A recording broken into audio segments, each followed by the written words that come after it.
আচ্ছা, এখন ঠিক আছে? হ্যাঁ স্যার, এখন ঠিক আছে। আচ্ছা, বেশ।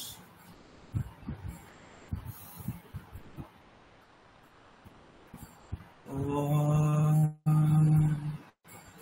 নমঃ শ্রী যতিরাজায় विवेकानन्दसूरये सच्चित्सुखस्वरूपाय स्वामिने तापहारिणे।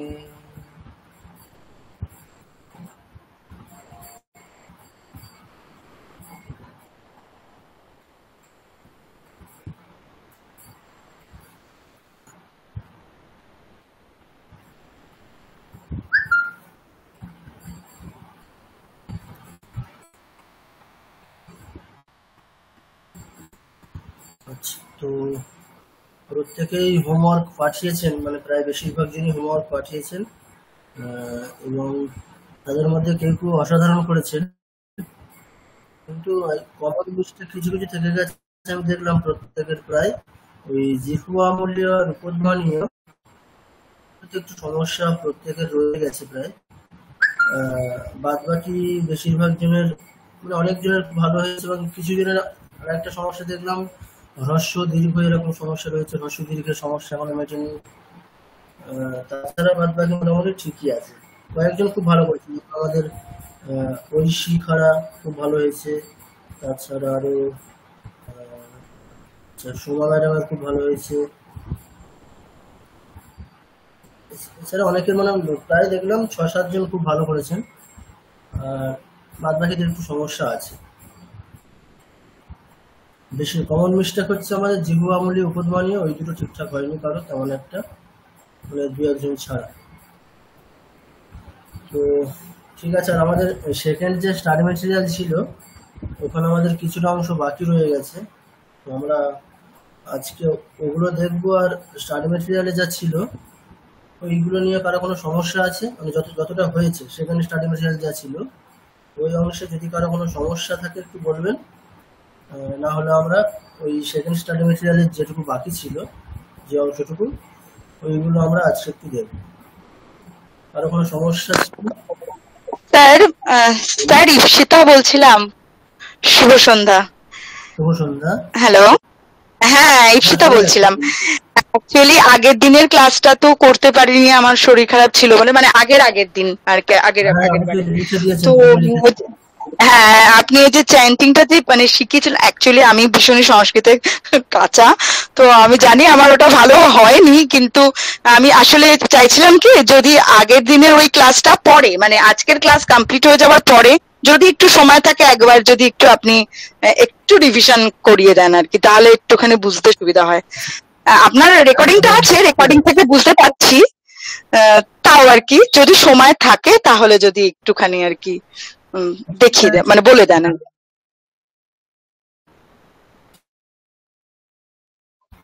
হ্যালো।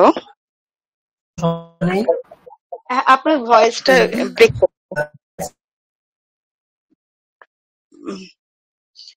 ভয়েসটা ব্রেক করছে স্যার।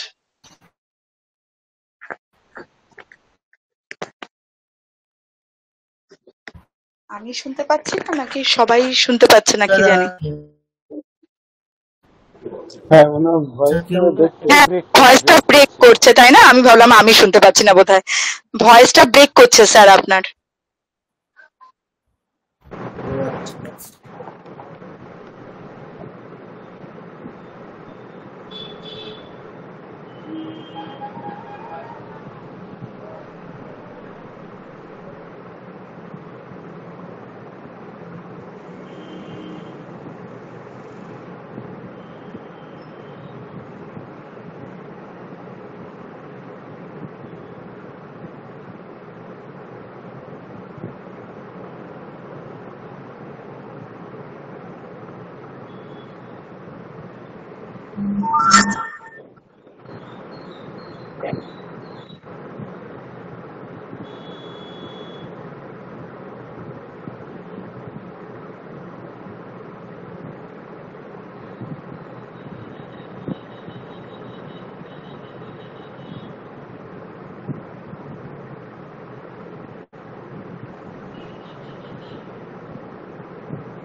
হ্যালো, কিছু শোনা যাচ্ছে না তো?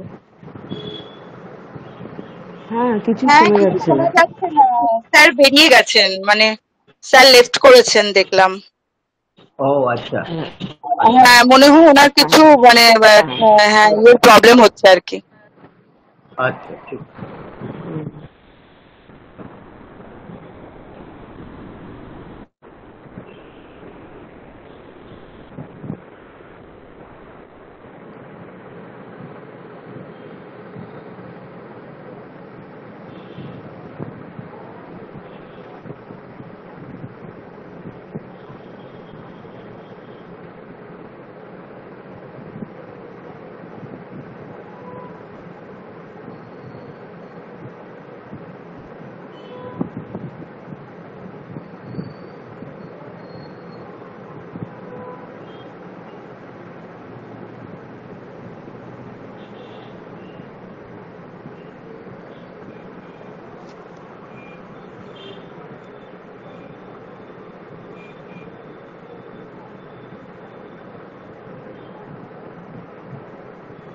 হ্যাঁ,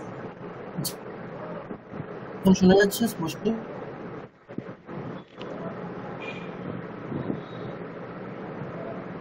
একটু আস্তে আস্তে ভয়েস। এখন ক্লিয়ার? হ্যাঁ হ্যাঁ হ্যাঁ স্যার, হ্যাঁ, অনেক ক্লিয়ার। Clear clear.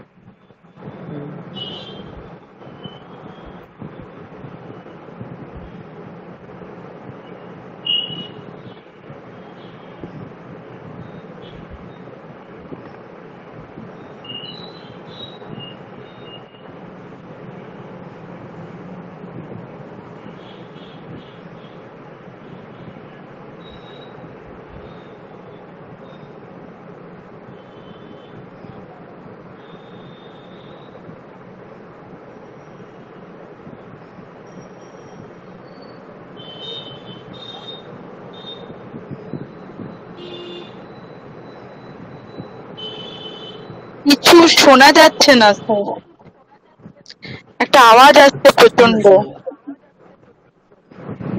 আচ্ছা এখন ঠিক আছে না? এখন তো অসুবিধা নেই।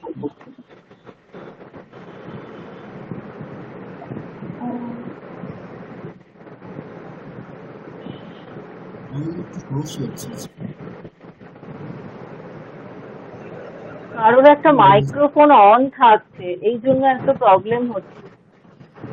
হ্যাঁ মনে মাইক্রোফোন অন হয় নেই এরকমই তো কিছু এখানে। একটা হচ্ছে, কেউ একটা অডিওটা অফ করেনি মনে হচ্ছে, তাই জন্য একটা ঘ্যাস ঘ্যাস ঘ্যাসের আওয়াজ। হ্যাঁ এখন গেছে। এখন ঠিক আছে ম্যাডাম।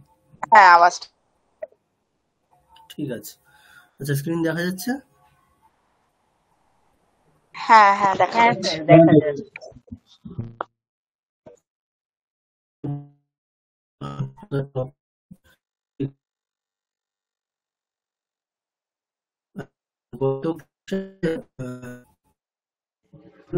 আবার ভয়েসের প্রবলেম হচ্ছে।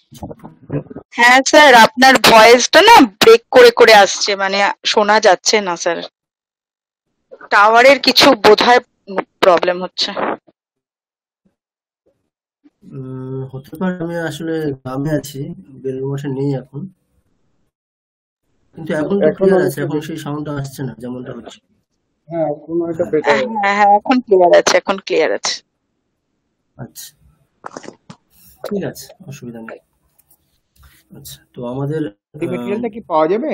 স্টাডি মেটেরিয়াল তো মনে হয় নেই। না এটা পাঠানো হয়েছে আপনাদের। আচ্ছা আমি হ্যাঁ ওটা পাইনি। একটা হ্যাঁ, একটু ওই আচ্ছা ঠিক আছে, গ্রুপে লাস্ট টাইম রিকোয়েস্ট করেছিলাম, একটা আলাদা গ্রুপ আচ্ছা করে পাঠালে আসলে খুঁজে পাওয়া যাচ্ছে ঠিক না। আছে। এটা একটু ওটা পাঠিয়ে আমি দেবেন একটা আপনি? ভেবেছি, ঠিক আছে।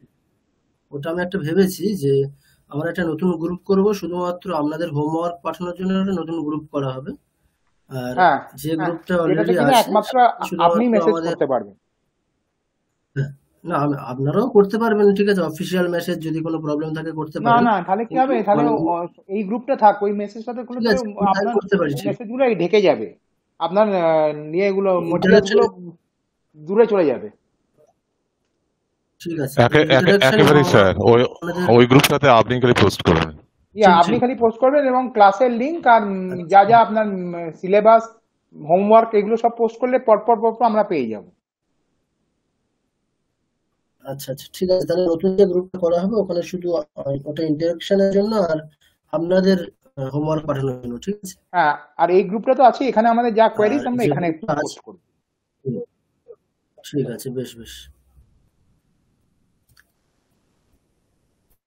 আচ্ছা, তো গত ক্লাসে আমাদের topic ছিল অল্পগ্রাম পদ্মানীয় অংশটা এই অংশ কিন্তু কারণে হয়নি। আপনারা কি কেউ বুঝতে পারেননি এই অংশটা? অনেকে মানে দেখলাম এই অংশ ভুল করেছেন, প্র্যাকটিক্যাল মানে উচ্চারণে ভুল করে গেছেন প্রত্যেক প্রায়। অনেকে বুঝতে পারেননি ভুল উচ্চারণটা। স্যার আপনার ভয়েসটা আবার ওরকম হয়ে যাচ্ছে, ব্রেক করে যাচ্ছে, ভালো শোনা যাচ্ছে না।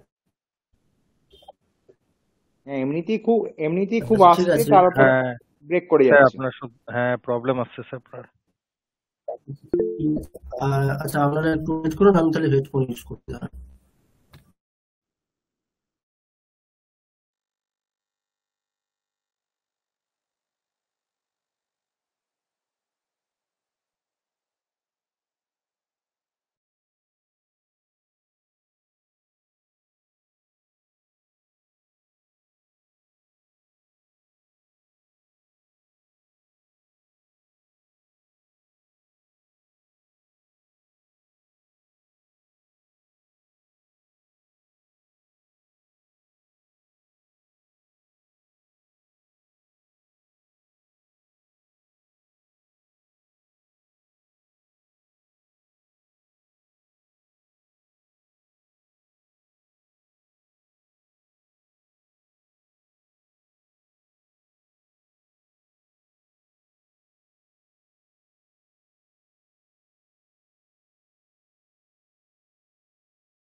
আপনি কি কিছু বলছেন? আপনার আওয়াজটা কিছু শোনা যাচ্ছে না। না, উনি লেফট করে গেছেন, আবার রিজয়েন করছেন। আচ্ছা, বুঝলাম।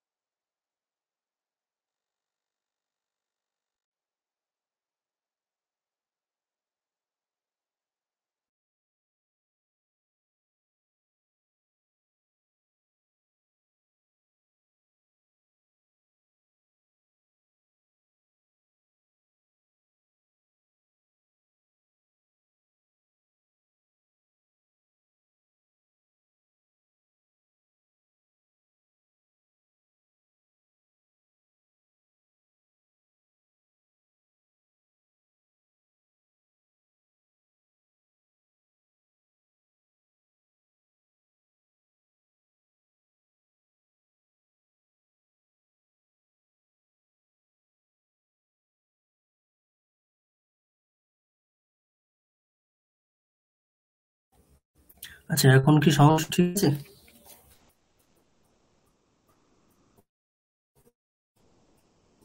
এখন শুনতে পাচ্ছেন? হ্যাঁ স্যার এখন ঠিক আছে।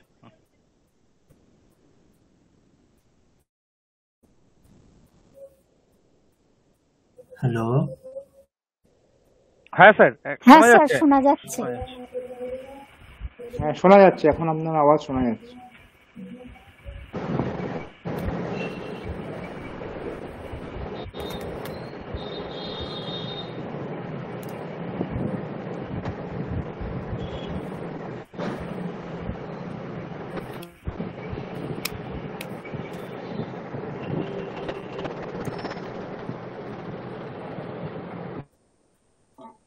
কিছু বুঝতে পারছি না কারোর কথা।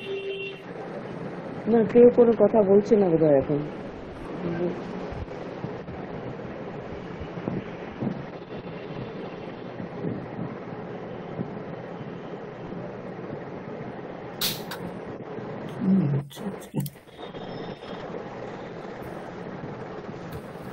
আচ্ছা, হেডফোনে আবার আপনাদের সাউন্ড আসছে না দেখছি। সাউন্ড নিয়ে খুব সমস্যা হচ্ছে। এবার আপনার ভয়েসটা পুরো ক্লিয়ার, খুব ক্লিয়ার আসছে। আচ্ছা, তাহলে ঠিক আছে। আপনি সবাইকে মিউট করে দিয়ে একটু কন্টিনিউয়াসলি কথা বলুন, 10-15 সেকেন্ড, তাহলে আচ্ছা আমরা আচ্ছা, বুঝতে ঠিক আছে, পারবো। আমি দেখছি তাহলে। ঠিক আছে।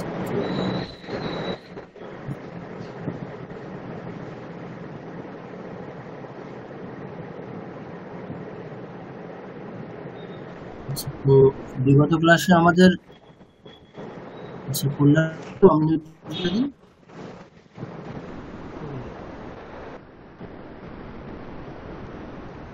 স্যার আপনি একটু সবাইকে মিউট করে দিন, ভীষণ সাইড থেকে প্রবলেম আসছে। আচ্ছা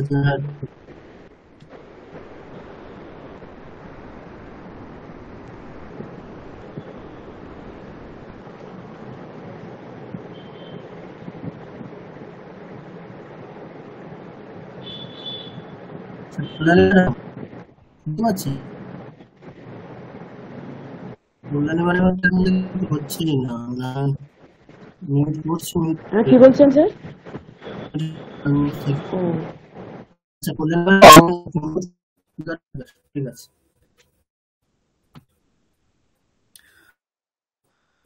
আচ্ছা, এখন তাহলে সাউন্ড ক্লিয়ার? এখন মোটামুটি পরিষ্কার। আচ্ছা, ঠিক আছে। আচ্ছা, আমাদের তাহলে বিগত ক্লাসে জীবাবলী বোধমানে এটা হয়েছিল, কিন্তু এটা দেখছি অনেকে উচ্চারণ ঠিকঠাক করতে পারেনি। তো এই বিষয়টা আমি আরেকবার বলছি, প্রত্যেকে একটু শুনুন, পরে আমরা পরবর্তী বিষয়ে যাচ্ছি।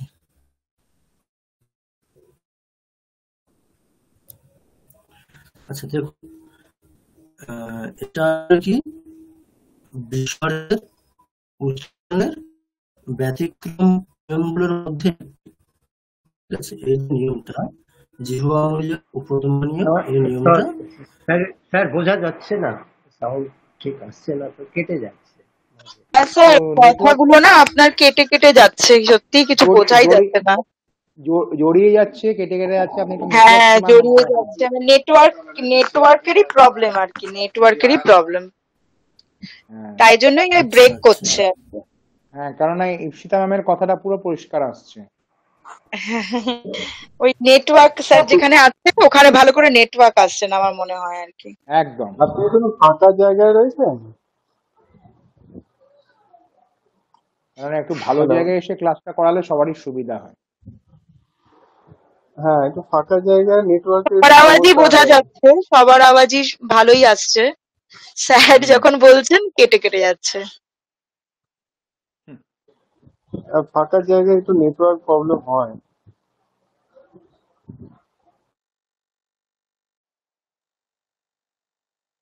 ওয়াইফাই কানেকশন থাকে তো ওয়াইফাই কানেকশনটা ইউজ করতে পারে।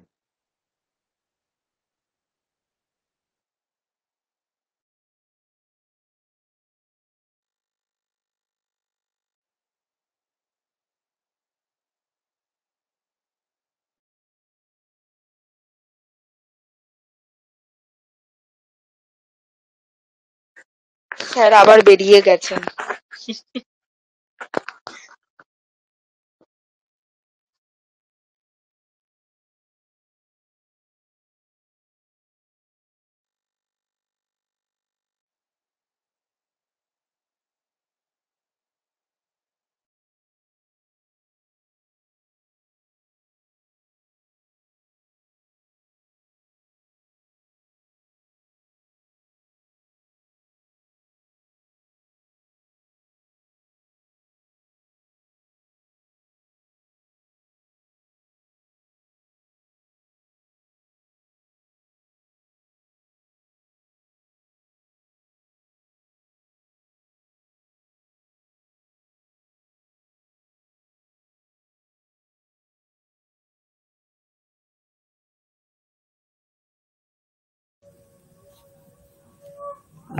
এখন ঠিক আছে?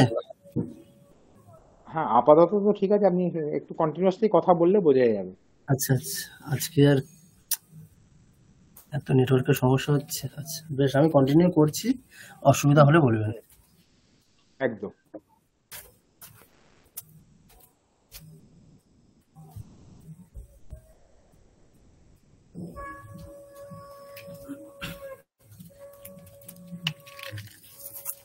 আচ্ছা, বিগত ক্লাসে আমাদের এই অংশটা হয়েছিল, বিসর্গের প্রোনাউন্সিয়েশনটা কেমন ভাবে হবে তার ব্যতিক্রম নিয়মগুলোর মধ্যে এটা একটা। ঠিক আছে, এইটা একটু আপনারা প্রত্যেকে মাথায় রাখবেন। বিসর্গের একেবারে স্বাভাবিক উচ্চারণ কিরকম হয় ওটা আমাদের বলা হয়েছে, যে বিসর্গের দেখবেন স্টাডি মেটেরিয়ালে আছে প্রথমেই যেটা আছে, সাধারণভাবে বিসর্গের উচ্চারণটা হয় হকারের মতো।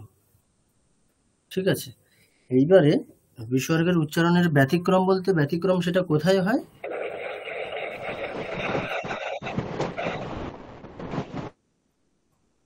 আচ্ছা, কেউ যদি আপনারা শুনতে না পান তবেই আনমিউট করুন, শুনতে না পেলে কেউ আনমিউট করবেন না, শুনতে পেলে কেউ আনমিউট করবেন না। ঠিক আছে, নাহলে ওইরকম একটা সাউন্ড আসছে। শুনতে না পেলে আপনারা প্রথমে ইমিডিয়েট জানান, ঠিক আছে, অসুবিধা নেই। আচ্ছা, তো বিসর্গের উচ্চারণটা কেমন বলা হয়েছিল? যেটা বলা হয়েছে যে স্বাভাবিক নিয়ম অনুসারে হকারের মতো হবে, এটা একেবারে সাধারণভাবে। ঠিক আছে, মানে সন্ধি করব না, মানে আমি সন্ধি করে উচ্চারণ করব না, এই রকম অবস্থাতে বিসর্গের উচ্চারণ হচ্ছে হকারের মতো হয়। এইবারে যদি মানে বিসর্গের ব্যতিক্রম উচ্চারণ বলতে কিরকম, মানে উচ্চারণটা হকারের মতো না হয়ে অন্যরকম হবে, সেটা কখন? যখন আমরা সন্ধি করে উচ্চারণ করব তখন। ঠিক আছে, তাহলে মানে হকার হচ্ছে না যেখানে যেখানে বিসর্গের উচ্চারণটা অন্য কিছু হচ্ছে, সেটা কিভাবে হচ্ছে? সেটা সন্ধি করলে পরে হচ্ছে, এই জিনিসটা আপনাদেরকে মাথায় রাখতে হবে। ঠিক আছে, এবারে সন্ধি বলতে আমাদের এই প্রোনাউন্সিয়েশনের ক্ষেত্রে সন্ধি বলতে আমরা কি বুঝবো? আমরা আমাদের একেবারে যতটুকু অংশ উচ্চারণ করছি, মানে একবারে বা কোনো রকম না থেমে যতটুকু অংশ আমরা উচ্চারণ করছি, সেই অংশটুকু আমাদের মাথায় রাখতে হবে, ওখানে সন্ধি করেই উচ্চারণ করতে হবে সেই অংশটুকু। ঠিক আছে, এই জিনিসটা ভালো করে খেয়াল করুন। আমাদের উচ্চারণের ক্ষেত্রে সন্ধি বলতে আমরা কি বুঝবো? আমরা একবারে যতটুকু অংশ উচ্চারণ করছি, যেমন একটা আমরা শ্লোক 4টে অংশে ভেঙে উচ্চারণ করছি, মানে কতবার আমরা থামছি, প্রথম কিছুটা অংশ থামছি করে, তারপরে দ্বিতীয়বার থামছি, তৃতীয়বার, শেষবার, মানে 4বার আমরা থামছি, তাই না? তো এই যে আমরা 4বার থামছি একটা শ্লোক উচ্চারণ করতে, তাহলে আমার একটা থামা পর্যন্ত যতটুকু অংশ, সেই অংশে যদি আমাদের এই ব্যতিক্রম নিয়ম বলতে সন্ধি করে উচ্চারণ করার কোনো অবসর আসে, তাহলে আমাকে সন্ধি করেই উচ্চারণটা করতে হবে। ঠিক আছে, এই জিনিসটা মাথায় প্রত্যেকে রাখবেন। আমরা একবার যে অংশে মানে আমাদের একবারের থামা পর্যন্ত যতটুকু অংশ, সেই অংশে কিন্তু আমরা সন্ধি করে উচ্চারণ করতে বাধ্য। সেখানে আমাদের বিকল্প নেই যে আমরা একবারে থামছি যতটুকু অংশে, সেই অংশে যদি সন্ধির কোনো অবসর থাকে আমরা সন্ধি না করে উচ্চারণ করব, এরকম বিকল্পটা হয় না। কারণ আমরা একবারের উচ্চারণের যে অংশ, সেখানে সন্ধি করেই উচ্চারণটা করতে হবে। ঠিক আছে, তাহলে এই যে ব্যতিক্রম নিয়ম, বিসর্গের উচ্চারণের ব্যতিক্রম নিয়ম, এটা একটু উদাহরণ দিয়ে বুঝিয়ে দেবেন? ব্যাপারটা বুঝলাম না, একটু উদাহরণ দিয়ে বুঝিয়ে দেবেন? বলছি, আমি একটা এক্সাম্পল দিয়ে বোঝাচ্ছি আপনাদের। তো ধরুন, তাহলে এখন বিসর্গের যে উচ্চারণটা বলা হয়েছে হকারের মতো হবে, সেটা কখন হবে? যখন সন্ধি না করে উচ্চারণ করছি তখন। এবার একটা আমরা এক্সাম্পলে দেখছি, ধরুন ওই যে আমরা জিহু আমলি উপদমা নিয়ে শ্লোক দেখেছিলাম, ওখানকার একটা শ্লোক আমরা নিই, ওখানে দেখলে বোঝা যাবে। দেখুন, আচ্ছা, কেউ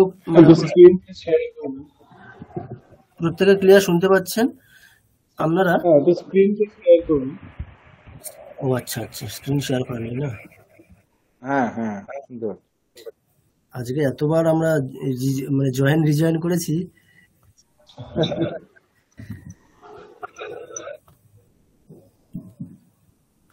আচ্ছা, দেখুন এই শ্লোকটা দেখুন, এখানে আপনারা লাস্ট শ্লোক জিহ্বামূলী উপদমানিয়ের লাস্ট শ্লোক যেটা আছে ওটা দেখুন, কাকহ কৃষ্ণঃ পিকহ কৃষ্ণঃ, এই শ্লোকটা দেখুন।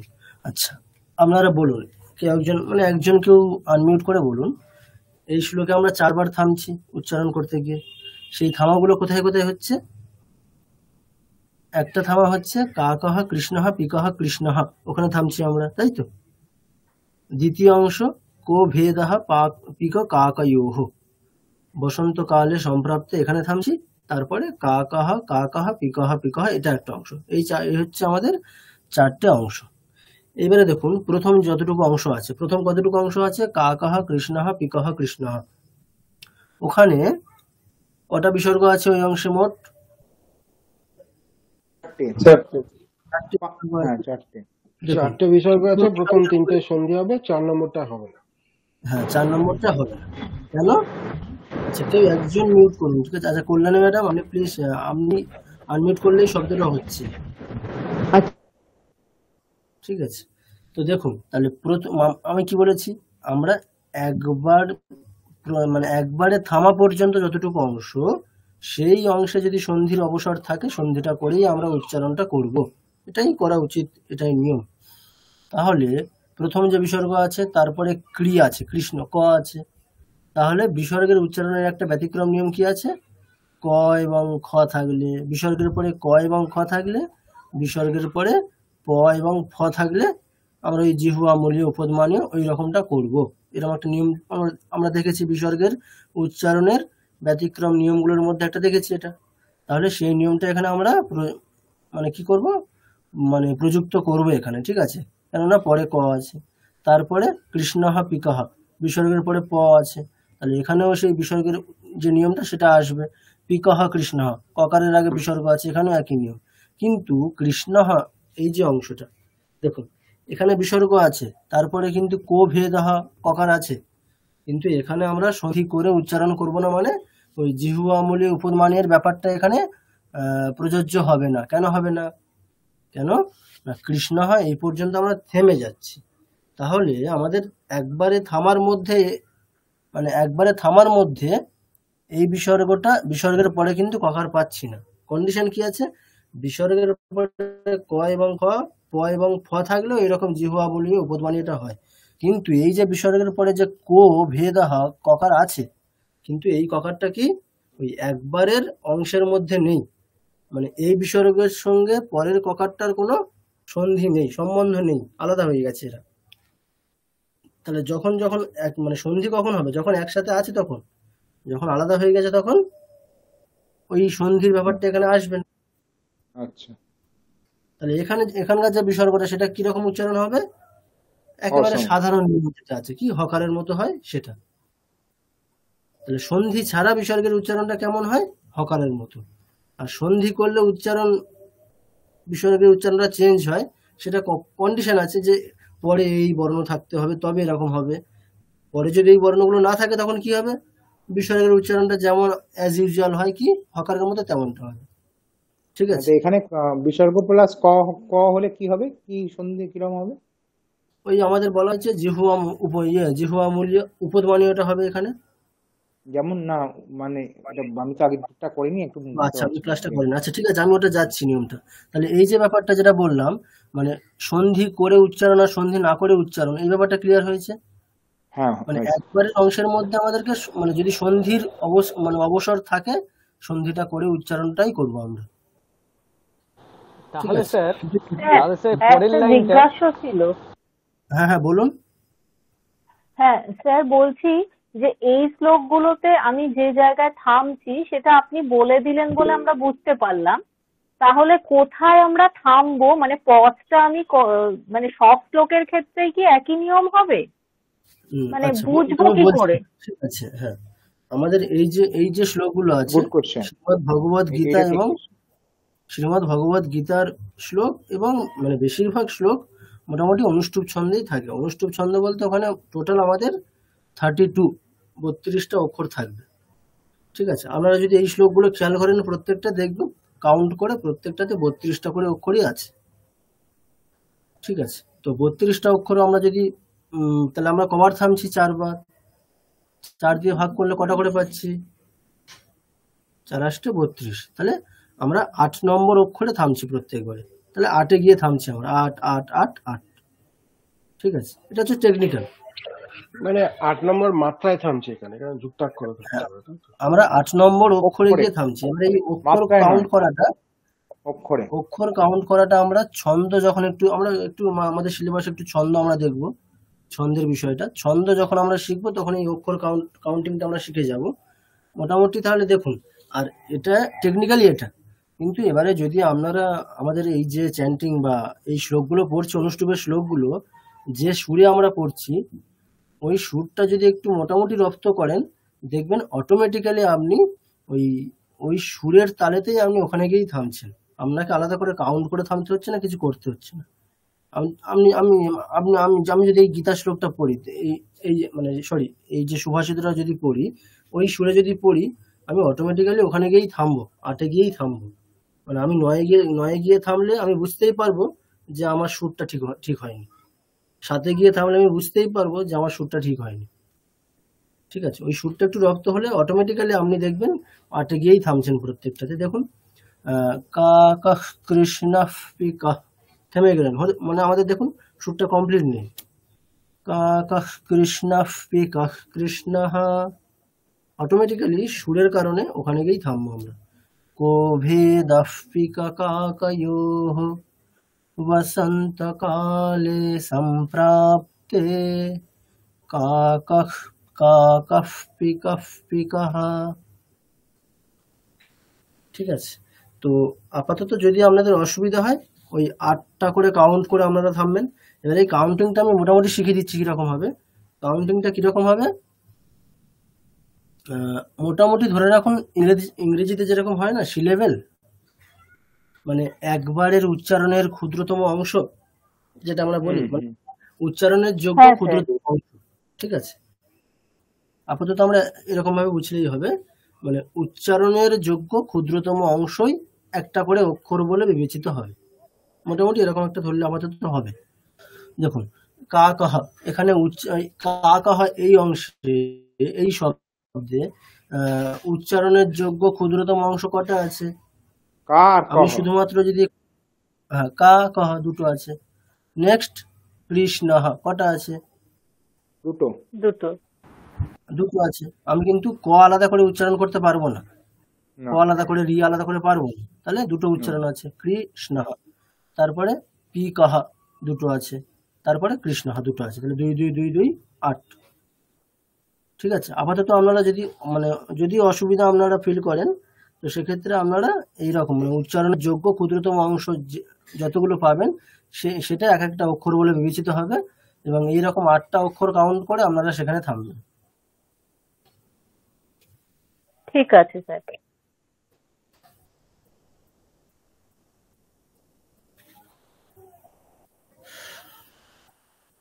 ঠিক আছে, তো এই ব্যাপারটা খেয়াল করতে পারছে, সন্ধির ব্যাপারটা বোঝা গেছে। মানে আমাদের কিন্তু উচ্চারণের ক্ষেত্রে এই অনুস্বার এবং বিসর্গ, এই দুটোর হচ্ছে উচ্চারণ, এই দুটো ক্ষেত্রে হয়। একটা সন্ধি ছাড়া অবস্থায় কিরকম করব, আর সন্ধি হলে পরে কিরকম হবে।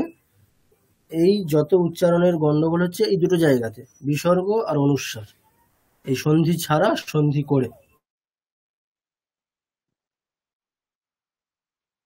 উচ্চারণটা সন্ধি না করে করলে কেমন হবে, সন্ধি করে করলে কেমন হবে, এবং সন্ধি আমরা কোথায় কোথায় করব, কোথায় করব না। তাহলে এই জিনিসটা বোঝা গেছে, সন্ধি কোথায় করতে আমরা বাধ্য, মানে আমরা একবারে থামা পর্যন্ত যতটা অংশ উচ্চারণ করছি সেই অংশে মানে সন্ধির কন্ডিশন থাকলে সন্ধি করতেই হবে। আর সেই অংশের মধ্যে যদি সন্ধির কন্ডিশন না থাকে তখন হবে না। যেমন কা কহ কৃষ্ণ পিকহ, এই যে 3টে বিসর্গ আছে, 3টে বিসর্গের ক্ষেত্রে সন্ধির কন্ডিশন যেটা আছে, মানে পরে এই থাকলে তবে সন্ধি হবে, সেগুলো পুরোপুরি ফুলফিল করছে বলে সন্ধিগুলো করে উচ্চারণ করতে হচ্ছে। কিন্তু কৃষ্ণ কা কহ কৃষ্ণ পিকহ কৃষ্ণ, দ্বিতীয় কৃষ্ণ শব্দের যে বিসর্গ, সেটার ক্ষেত্রে কন্ডিশন কি আছে, পরে ককার থাকলে একটা সন্ধি, বিসর্গের উচ্চারণটা জিহ্বা মূলী উপধ্মানী এরকম হয়, এর একটা কন্ডিশন আছে। কিন্তু এটা এখানে ফুলফিল করছে না। কেন? এটা আমাদের একবারের উচ্চারণের মধ্যে পড়ছে না, আমরা কৃষ্ণ ওখানে থেমে যাচ্ছি, তারপরে ককারটা আসছে। তাহলে পরে যে বর্ণটাকে যে বর্ণ থাকলে পরে সন্ধিটা হয়, সেই বর্ণটার সাথে আগের বর্ণের সম্পর্কই নেই, মানে সম্বন্ধটা নেই, ওদের মধ্যে বিচ্ছেদ আছে, তাহলে সেখানে সন্ধি হবে না, তাই না? দেখুন সন্ধি জিনিসটা কি, একটা বর্ণ পরে থাকলে আগের বর্ণে এই হয়, মানে দুটো বর্ণ মিলে তো সন্ধি হবে। তাহলে দুটো বর্ণ যখন একসাথে আছে তবে সন্ধিটা হবে, দুটো বর্ণ যখন একসাথে নেই তখন সন্ধি হবে না। আচ্ছা, তাহলে এটা সেই জেনারেল সন্ধি রুলটাই ফলো করবে, তাই তো?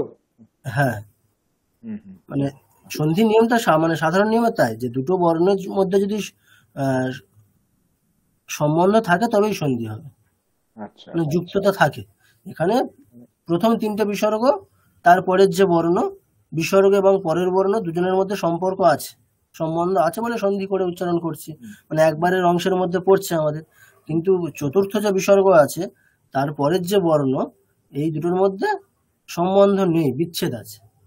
তাই জন্য ওই বিসর্গটাকে আমাদের আর সন্ধি করে উচ্চারণ করতে হচ্ছে না। ওটা তাহলে সন্ধি ছাড়া অবস্থায় বিসর্গের যে উচ্চারণ হয় হকারের মতো, সেই রুলসটাকে ফলো করবে। আচ্ছা আচ্ছা, তো এবারে তাহলে আমরা দেখছি স্টাডি মেটেরিয়ালটাতে। তাহলে বিসর্গের উচ্চারণ স্বাভাবিক অনুসারে কিরকম হয়, হকারের মতো হয়। ওগুলো আমাদের এক্সাম্পল দিয়ে এখানে বোঝানো আছে, ওগুলো যাচ্ছি না। আচ্ছা, ব্যতিক্রম নিয়ম কি আছে দেখুন, এখানে একটা ব্যতিক্রম নিয়ম দেখানো হয়েছে কি, এখানে উষ্ম বর্ণগুলির ক্ষেত্রে ব্যতিক্রম নিয়ম রয়েছে। মানে এটা কখন ব্যতিক্রম বলতে আমাদের সবসময় মাথায় রাখতে হবে, কখন সন্ধি করে, ঠিক আছে। সাধারণ নিয়মটা সন্ধি ছাড়া, আর ব্যতিক্রম বলতে সন্ধি করলে পরে তবে।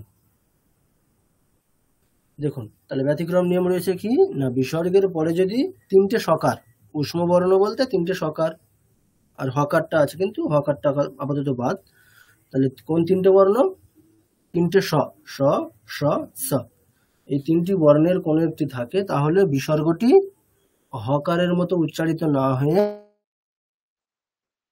সেই উষ্ম বর্ণের মতো, যেমন রামাহ শক্নোতি, এখানে বিসর্গটি সকারের রূপ ধারণ করবে, ফলে রামাহ শক্নোতি। দেখুন এই রুলসটা সোজা কি, বিসর্গের পরে যদি তিনটে সকারের যে সকার থাকবে, বিসর্গটা কি হয়ে যাবে, অটোমেটিক্যালি সেই সকারে কনভার্ট হয়ে যাবে, ঠিক আছে। যেমন এখানে রামাহ শগ্নতি, পরে বিসর্গের পরে কোন সকার আছে, তালব্য স আছে, তাহলে বিসর্গটা কি হয়ে যাবে, তালব্য স। যদি ধরুন যে বিসর্গের পরে দন্তেশ দিয়ে কোনো শব্দ আছে, তাহলে কি হবে, বিসর্গটা তখন দন্তীয় স হয়ে যাবে। বিসর্গের পরে যদি মূর্ধন্য স থাকে, তাহলে বিসর্গটা মূর্ধন্য স হয়ে যাবে। দেখুন এগুলোরও কি আমাদের এক্সাম্পল আছে, এক্সাম্পল গুলো কোথায় আছে দেখুন, তিনটে সকার দিয়ে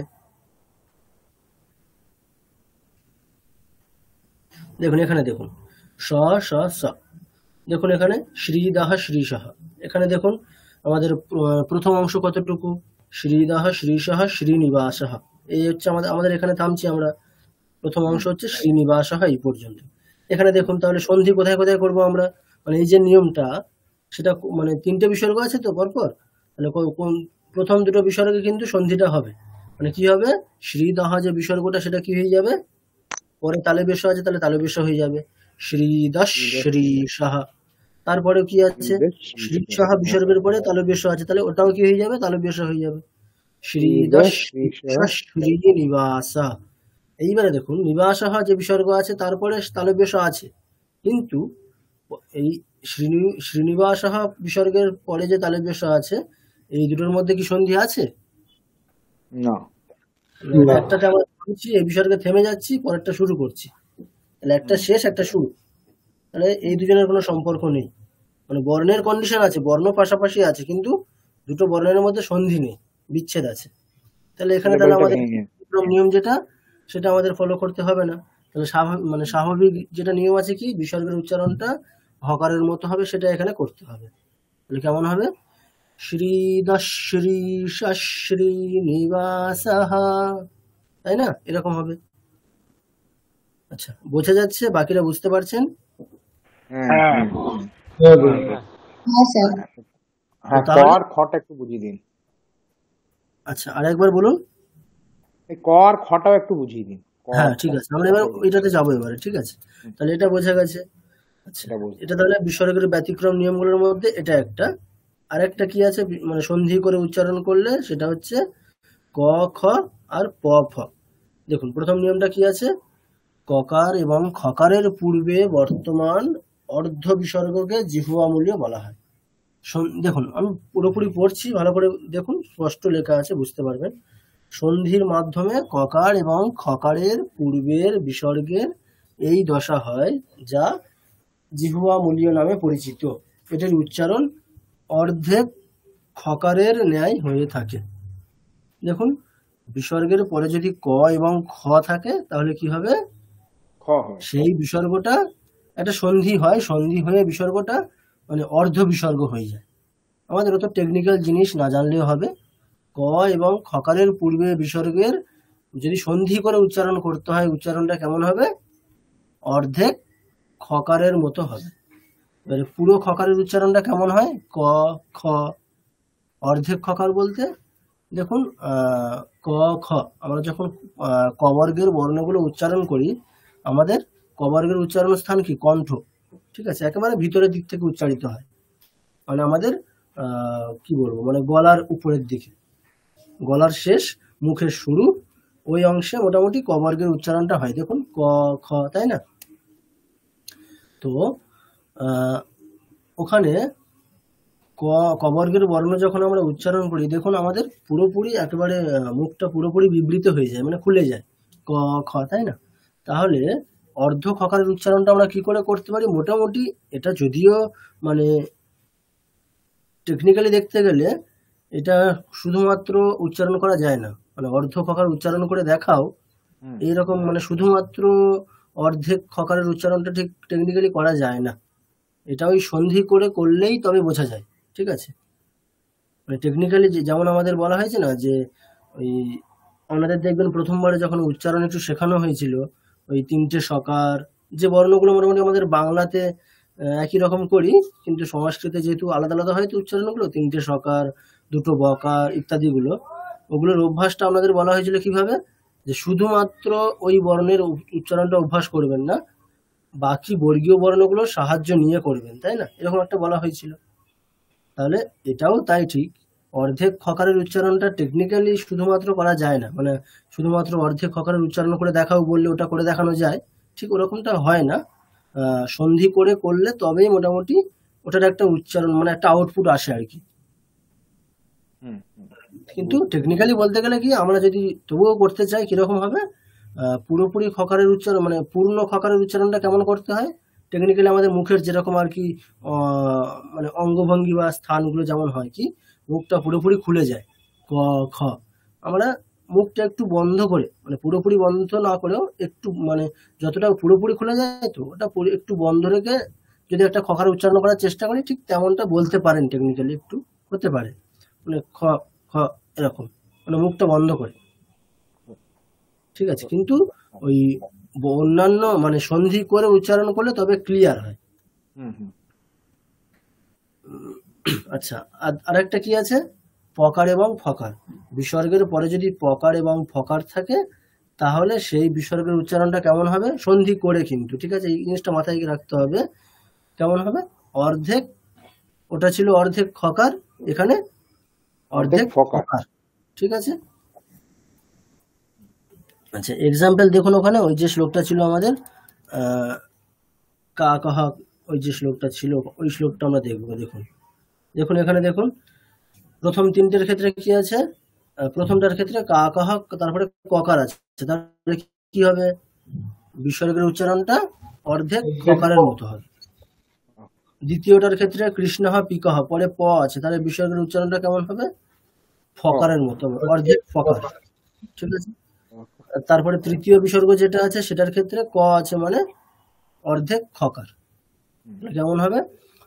কাক কৃষ্ণ পিকাক কৃষ্ণ, কাক কৃষ্ণ পিকাক কৃষ্ণ, কাক কৃষ্ণ পিকক কৃষ্ণ।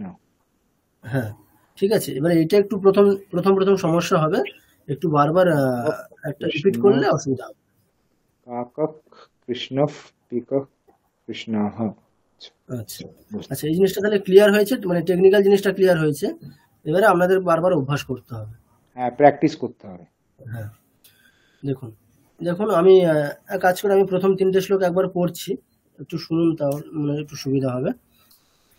কামদেবঃ কামপালঃ কামে কান্তঃ কৃতাগমঃ অনির্দেশ্য বপুর্বিষ্ণুঃ বীরোऽনন্তো ধনঞ্জয়ঃ वैकुण्ठः पुरुषः प्राणः प्राणदः प्रणवः पृथुः हिरण्यगर्भः शत्रुघ्नो व्याप्तो वायुरधोक्षजः काकः कृष्णः पिकः कृष्णः को भेदः पिककाकयोः वसन्तकाले सम्प्राप्ते কাকঃ কাকঃ পিকা। ঠিক আছে স্যার একটু এই প্রথম লাইনটা একটু রিপিট করুন না, ওই যে আমি কান্তা, কান্তর এই বিসর্গ তারপর ক্রি আছে এই জায়গাটা। প্রথমটা বলতে মানে আমাদের কাকঃ কৃষ্ণ এই শ্লোকটারই। হ্যাঁ হ্যাঁ, ওই কামদেব ওখান থেকে আচ্ছা ওই প্রথম লাইনটা একটু রিপিট করুন। আচ্ছা, কামদেবঃ কামপালঃ। দেখুন পালহা বিসর্গ যেটা আছে তারপরে কিন্তু ক আছে, কিন্তু ওখানকার বিসর্গটা সন্ধি হচ্ছে না বলে ওই অর্ধেক প্রকারের মতো হবে, ওই রুলটাকে ফলো করছে। ঠিক আছে, কামদেবঃ কামপালঃ কামি কান্তঃ কৃতাগমঃ। কান্ত মানে ফ, এখানে কান্ত তারপরে ক আছে, তাহলে ওই যেমনটা আমাদের নিয়ম আছে তেমনটা হবে। কান্তঃ কৃতাগমঃ। হ্যাঁ ঠিক আছে। এখানে আরেকটা জিনিস আপনাদের বলে রাখা দরকার, দেখুন দ্বিতীয় লাইনে কিন্তু আমি কি করলাম, অনির্দেশ্য বপুর বিষ্ণুঃ বিসর্গ নেই, কিন্তু একটা বিসর্গের আমদানি করলাম, তাই না? তাই না? দেখুন এটা বিসর্গের আমদানি করা। তো দেখুন মানে যেমনটা আমরা কি করছি, স্যার যখন বলছেন একটু আদার্স একটু যারা আছেন একটু এটা অফ করবেন, খুব লাগছে। হ্যাঁ হ্যাঁ, বাসে একটু মিউট রাখুন, তাহলে শুনতে সুবিধা হবে।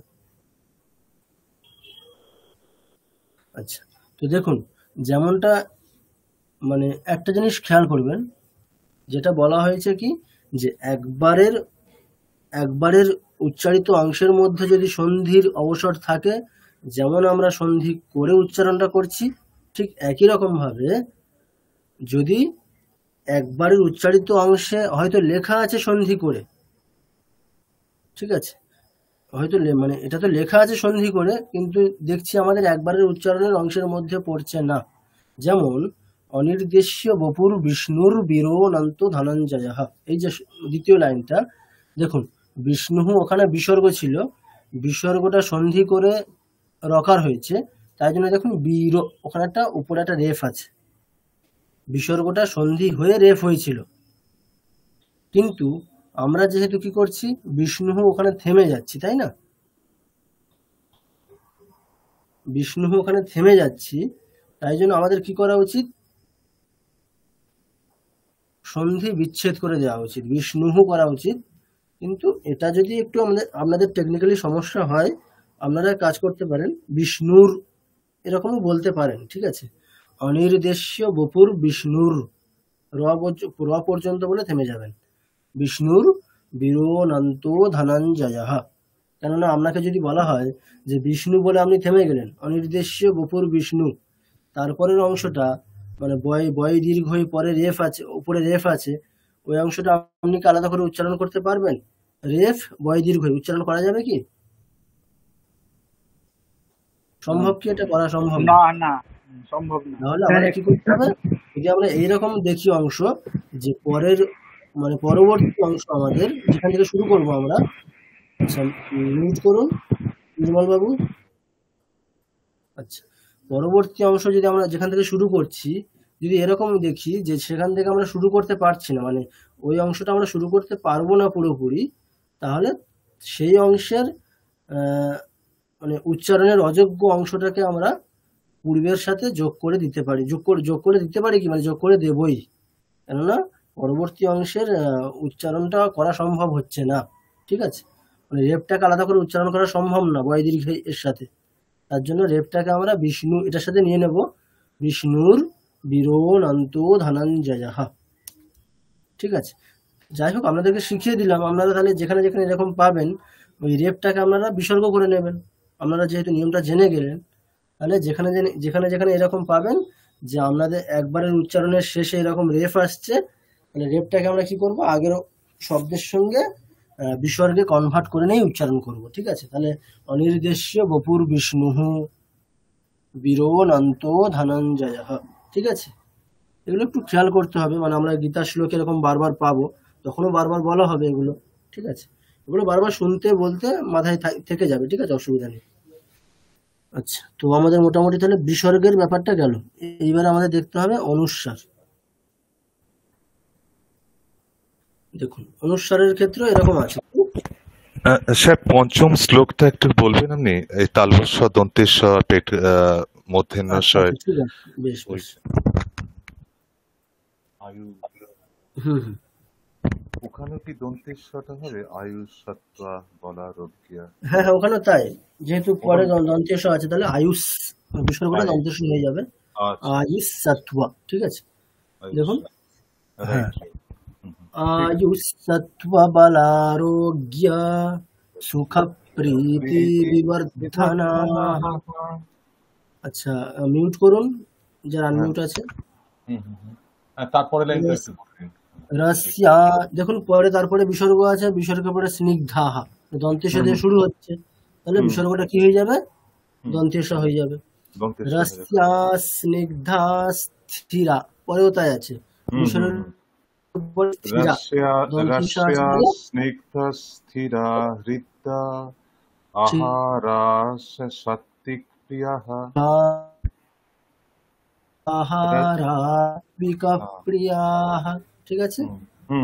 দেখুন এবারে এইটা আপনারা দেখুন, আপনারা যদি একটু মানে জাস্ট একটু খেয়াল করেন, মানে শুনতে খেয়াল করেন ভালো করে, যদি আমরা আমাদের যে স্বাভাবিক নিয়ম রাস্যাহা স্নিগ্ধাহা স্থিরা, এইটা টেকনিক্যালি এটা ভুল, উচ্চারণ করাটাও ভুল, কিন্তু এইটা করলে শুনতে কিরকম লাগছে, আর যদি আমরা সন্ধি করে এরকম উচ্চারণ করি কত সুন্দর শুনতে লাগছে। দেখুন, রাস্যাহা স্নিগ্ধাহা স্থিরা হৃদ্যা, এটা শুনতে কেমন লাগছে, আর রাস্যা স্নিগ্ধা স্থিরা হৃদ্যা, কোনটা শুনতে বেটার লাগছে? সন্ধি করে উচ্চারণ করলে দেখবেন অটোমেটিক্যালি সুরটা খুব সুন্দর হয়, সুর লয় খুব সুন্দর থাকে এবং শুনতে অত্যন্ত মধুর লাগে। আচ্ছা স্যার, একটা জিনিস, যে আপনি আগের লাইনটা বললেন না আয়ুষ সত্ত্বা বলা রোগিয়া, তো ওখানে ওই রোগিয়া পরে যে আমরা কেটে দিলাম, ওখানে কি বিসর্গ আছে না নেই? ওখানে কোনো বিসর্গ নেই। নেই তো, মানে ওখানে যেটা ওই জয়েন হয়েছে মানে সন্ধি হয়েছে, সেখানে জাস্ট রোগিয়া আর সুখা দুটো আলাদা আলাদা, ওর মধ্যে কোনো কিছু নেই, তাই তো? না না, ওখানে কোনো সন্ধি নেই, মানে ওটা একটা ওয়ার্ড একসাথে আছে, কিন্তু একসাথে আছে। আমরা আলাদা করে দিচ্ছি, রোগিয়া বলে শেষ করে দেবো, শেষ করে দেবো। ঠিক আছে? দেখুন, এটা মোটামুটি ওই 8 নম্বর অক্ষরে গিয়ে এরকম হচ্ছে, কিন্তু আমাদের যে সুরটা আছে ওটা দেখবেন একটু রপ্ত হয়ে গেলে অটোমেটিক্যালি আমরা ওই 8-এ গিয়েই থামছি, মানে আমরা 7-এও থামতে পারবো না, 9-এও থামতে পারবো না। যেমন আমরা ওই আগেরটাতে আমরা করলাম কি, ওই বিবর্ধন যেখানে বিসর্গতে হয়ের উচ্চারণ করলাম, এখানে ওই রকম কোনো কিছু হবে না, এখানে রোগিয়া শুধু হয়ে যাবে। না, ওখানে কিছু নেই, মানে ওখানে মানে পরে দন্তেশ আছে, সূক্ষ্ম শব্দ আছে। ঠিক আছে, ঠিক আছে, ঠিক আছে। আচ্ছা, তো ঠিক আছে, এবার তাহলে আমরা কি দেখবো, অনুস্বারের নিয়মগুলো দেখবো আমরা। দেখুন, অনুস্বারের ক্ষেত্রে কি আছে। আচ্ছা, কেউ একজন পড়ুন এটা।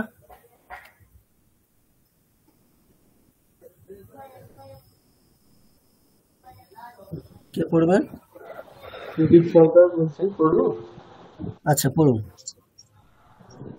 অনুস্বার, সংস্কৃতের অনুস্বারের উচ্চারণ সাধারণত মকারের ন্যায় হয়ে থাকে, যেমন গ্রামম গচ্ছতি, এটি উচ্চারিত হয় গ্রামম গচ্ছতি এরকম। অনুস্বারের উচ্চারণটি, আচ্ছা, তো দেখুন আমরা বাংলাতে কেমনটা করে থাকি অনুস্বারের উচ্চারণ, গ্রামাং গচ্ছতি, তাই তো, এরকম একটা করি, গ্রামাং। তাহলে আমরা আজ থেকে কিরকম করব, আমরা একটা জিনিস খেয়াল করব, অনুস্বারের যদি ব্যতিক্রম নিয়মগুলো আমরা ফলো নাও করি, আমরা কিন্তু বাংলায় যেমন করে থাকি তেমনটা করব না। আমরা কি করব, অনুস্বার মানে আমাদের কাছে অনুস্বার ইজ ইকুয়াল টু ম, ঠিক আছে? মানে ব্যতিক্রম নিয়মগুলো আমরা যদি ফলো নাও করি, বাংলার মতো আমরা যেন না করি, গ্রামাং গচ্ছতি এরকম না বলি, কি বলবো? গ্রামাম গচ্ছতি। অনুস্বার মানে ম, এটা আমাদের মাথায় রাখতে হবে আজ থেকে। আচ্ছা, তারপরে পড়ুন। অনুস্বরের উচ্চারণটি আরো সুন্দর করার জন্য আমরা সন্ধির সাহায্য নিতে পারি। অনুস্বরের পরে যে বর্গের বর্ণ থাকবে, অনুস্বরটি সেই বর্গের পঞ্চম বর্ণের রূপ ধারণ করবে। যেমন গ্রামং গচ্ছতি, এখানে অনুস্বরের পরে ক বর্গের বর্ণ রয়েছে, তাই অনুস্বরটি ক বর্গের পঞ্চম বর্ণ মকারের মতো উচ্চারিত হবে। তাহলে উচ্চারণটি হবে গ্রামং গচ্ছতি, এরকম। আচ্ছা, এটা বোঝা গেছে। যদি মানে সন্ধি না করে উচ্চারণ করলে আমরা কি করব? মোটামুটি অনুস্বার মানে ম, ঠিক আছে? যেমন বিসর্গ মানে হ, সেরকমই অনুস্বার মানে ম, সন্ধি না করে করলে। এবার যদি অনুস্বারের ক্ষেত্রে আমরা সন্ধি করি, তখন কি? অনুস্বারের পরে যে বর্গের বর্ণ থাকবে, সেই বর্গের পঞ্চম বর্ণটা, মানে অনুস্বারের উচ্চারণটা সেই বর্গের পঞ্চম বর্ণের মতো হবে। তাহলে কি? অনুস্বার মানে অনুস্বার, তারপরে বর্গের যে কোনো বর্ণ মানে কি? অনুস্বার তখন বর্গের পঞ্চম বর্ণ, সেই বর্গের পঞ্চম বর্ণ, ঠিক আছে? তাহলে যদি ক বর্গের কোনো বর্ণ থাকে তাহলে কি হবে? অনুস্বার মানে ন। যদি চ বর্গের কোনো বর্ণ থাকে তাহলে অনুস্বার মানে ঞ। যদি ত বর্গের কোনো বর্ণ থাকে তাহলে অনুস্বার মানে দন্তীয় ন। যদি ট বর্গের কোনো বর্ণ থাকে তাহলে অনুস্বার মানে মূর্ধন্য ন। যদি প বর্গের কোনো বর্ণ থাকে তাহলে অনুস্বার মানে ম, ঠিক আছে? আচ্ছা, তারপরে আরেকটা আছে ব্যতিক্রম একটু নিয়ম, মানে সন্ধি করলে। স্যার অনুসার ইকুয়াল টু ম করতে পারি, তাই তো? মানে প্রথম যে লাইনটা আপনি শুরু করেছিলেন, মানে ওটাও একটা রুল, বাট সন্ধি তো ফলো নাও করি। হ্যাঁ, ম করলে হ্যাঁ, চলবে। ব্যতিক্রম নিয়ম গুলো যদি সন্ধি করে নাও করি, আমরা অ্যাটলিস্ট আমরা যেন মকার করি। ওকে স্যার, একটা কথা, ঠিক আছে, আমরা না করে থাকি। হ্যাঁ, বলুন। আমরা তো বাংলাতে সংস্কৃত বলি, এই যে প্রথম অনুস্বারের প্রথম শব্দটা যেমন সংস্কৃতে আমরা উচ্চারণ করি, কিন্তু আপনি যেটা বলছেন মকার, তাহলে সংস্কৃতে ম অ্যাড করতে হবে, তাই তো? অনুস্বারের জায়গায়। হ্যাঁ, ঠিক।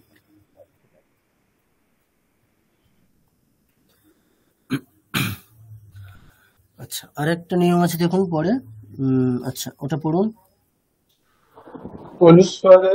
অনুস্বরের পরে যদি জ, ল, ব এই বর্ণগুলি থাকে, তাহলে অনুস্বরটি অনুনাসিক, যকার প্রভৃতির রূপ ধারণ করে। যেমন গৃহং ইয়াতি, এখানে গৃহা ইয়াতি এরকম উচ্চারিত হবে। আচ্ছা, তাহলে এখান থেকে আপনারা একটা জিনিস বুঝুন, কি বুঝছেন? মানে একটা জিনিস বোঝা উচিত যে য়, ল, ব এই তিনটে বর্ণ কি হয়? এই তিনটে ব্যঞ্জন বর্ণের দুটো ভার্সন আছে। কি? একটা হচ্ছে অনুনাসিক ভার্সন, আর একটা অনুনাসিক নয় এরকম ভার্সন, ঠিক আছে? দুটো ভাগ আছে। য়, ল, ব এই তিনটে বর্ণ দুভাগে ভাগ করতে পারি আমরা। কি? একটা হচ্ছে অনুনাসিক, আর একটা নিরনুনাসিক। অনুনাসিক নয়। তাহলে অনুস্বারের পরে যদি এই তিনটে বর্ণ থাকে তাহলে কি হবে?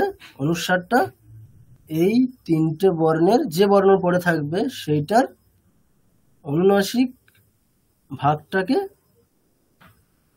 নেবে, ঠিক আছে?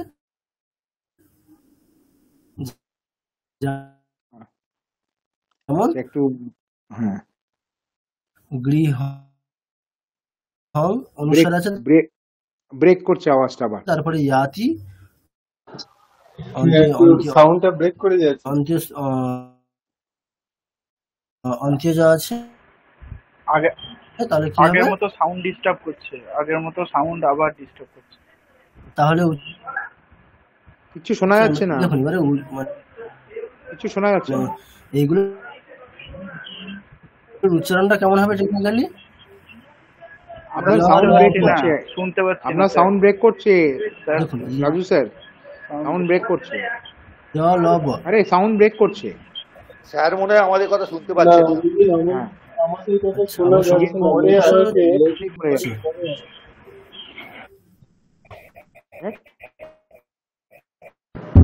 স্যার আপনার কথা কিচ্ছু শোনা যাচ্ছে না।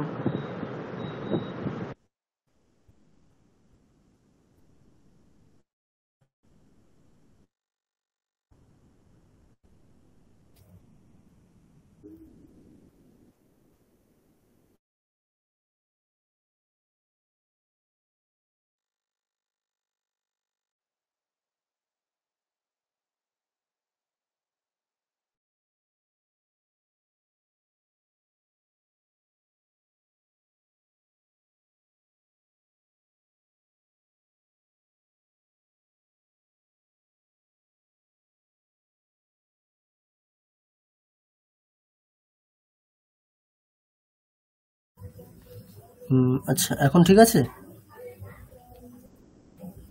এবার ঠিক আছে। দেখুন, আচ্ছা ঠিক আছে, প্রত্যেকে মিউট করুন।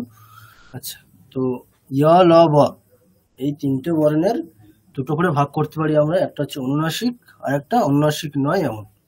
তাহলে আমরা সাধারণভাবে যেটা আমরা উচ্চারণ করি সেটা কোনটা? সেটা অনুনাসিক নয়, যেটা সেটার উচ্চারণটা আমরা সাধারণত করে থাকি। এবার তাহলে অনুনাসিক য় ল ব এইগুলোর উচ্চারণ কেমন হবে? আপনাদেরকে একটু নাকের সাহায্য নিয়ে করতে হবে। নাকের সাহায্য নিয়ে করলে সেটা কি হয়ে যাবে? অনুনাসিক। আর নাকের সাহায্য না নিয়ে করলে সেটা কি? অনুনাসিক নয়। আপনারা স্বাভাবিক যেটা উচ্চারণ করেন সেটা কোনটা? নাকের সাহায্য ছাড়াই করেন, য় ল ব। তাহলে ওটা ওই জন্য ওটা অনুনাসিক নয়। অনুনাসিক হলে কি হবে? য় ল ব, একটু নাকের সাহায্য নিয়ে করছেন, নাকে নাকে করতে হবে আর কি, ঠিক আছে? তাহলে সেরকম হবে। তাহলে কেমন হবে উচ্চারণটা? গৃহাই ইয়াতি, গৃহাই ইয়াতি, ঠিক আছে? টেকনিক্যাল জিনিসটা আমি বলে দিলাম। এবারে তাহলে আপনাদেরকে এটা অভ্যাস করতে হবে। যেমন এটার একটা প্র্যাকটিক্যাল শ্লোক, একটা এক্সাম্পল আমরা দেখি। আমাদের ধরুন শ্রীমদ্ ভগবদ গীতার যে মঙ্গল শ্লোক যেটা আছে, আচ্ছা এই যে অনুসারের যে নিয়মগুলো বললাম সেটা আমরা এই মঙ্গল শ্লোকে একটু দেখি, প্র্যাকটিক্যালি দেখি, ঠিক আছে? দেখুন, প্রথম দেখুন, বসুদেব সুতম, অনুসার আছে, তারপরে দেবম। অনুসারের পরে কোন বর্ণ আছে? দকার আছে, তাই তো? দকারটা কোন বর্গের? বর্গ। অনুসারটা কোন বর্ণ হবে?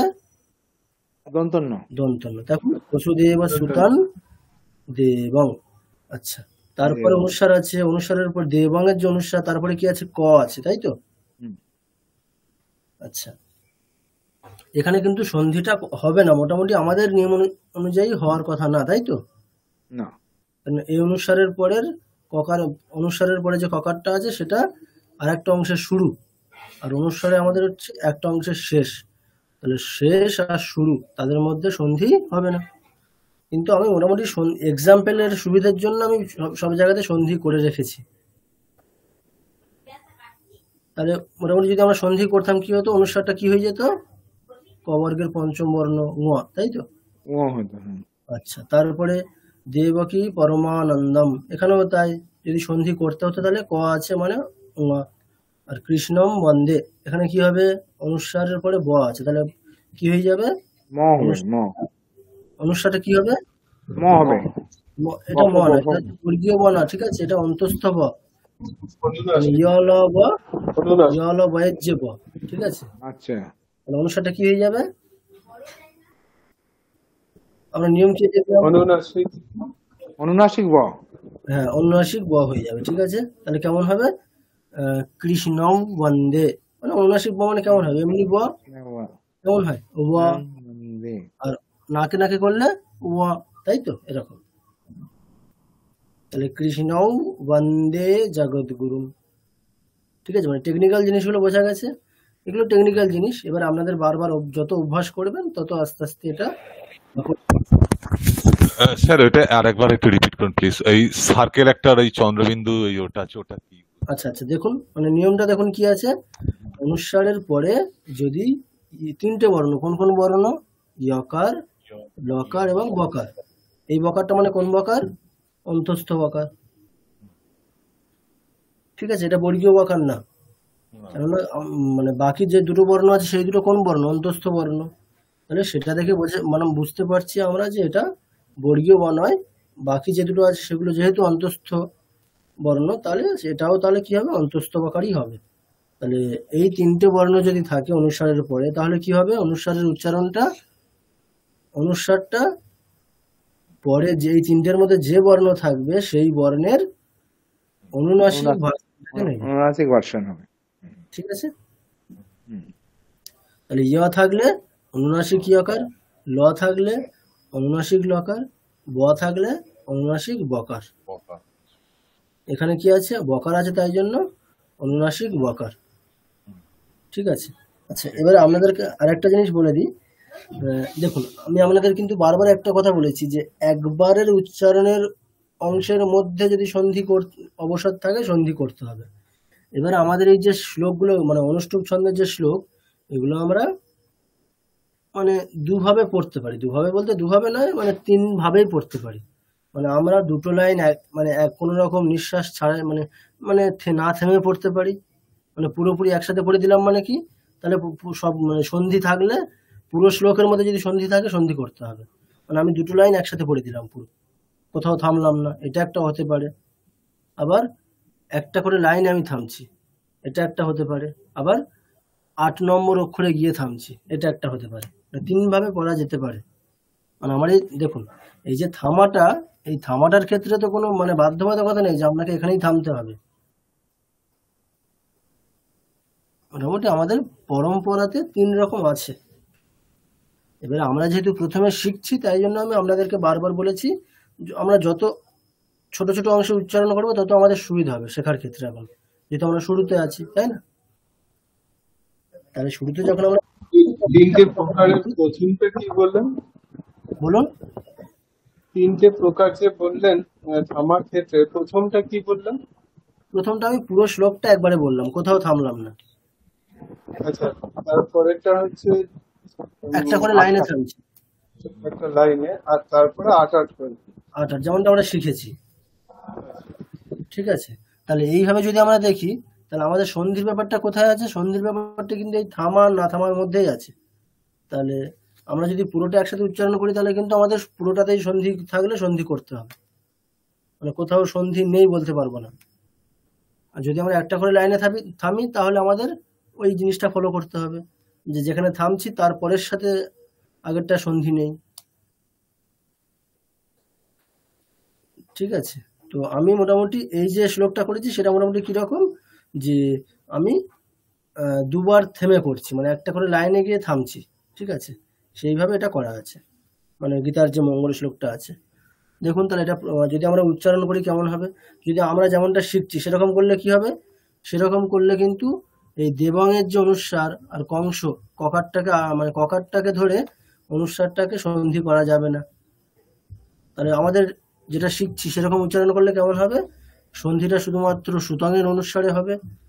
দেবকী পরমানন্দম ওখানকার অনুস্বারেও সন্ধি হবে না, কৃষ্ণমের অনুস্বারে সন্ধি হবে।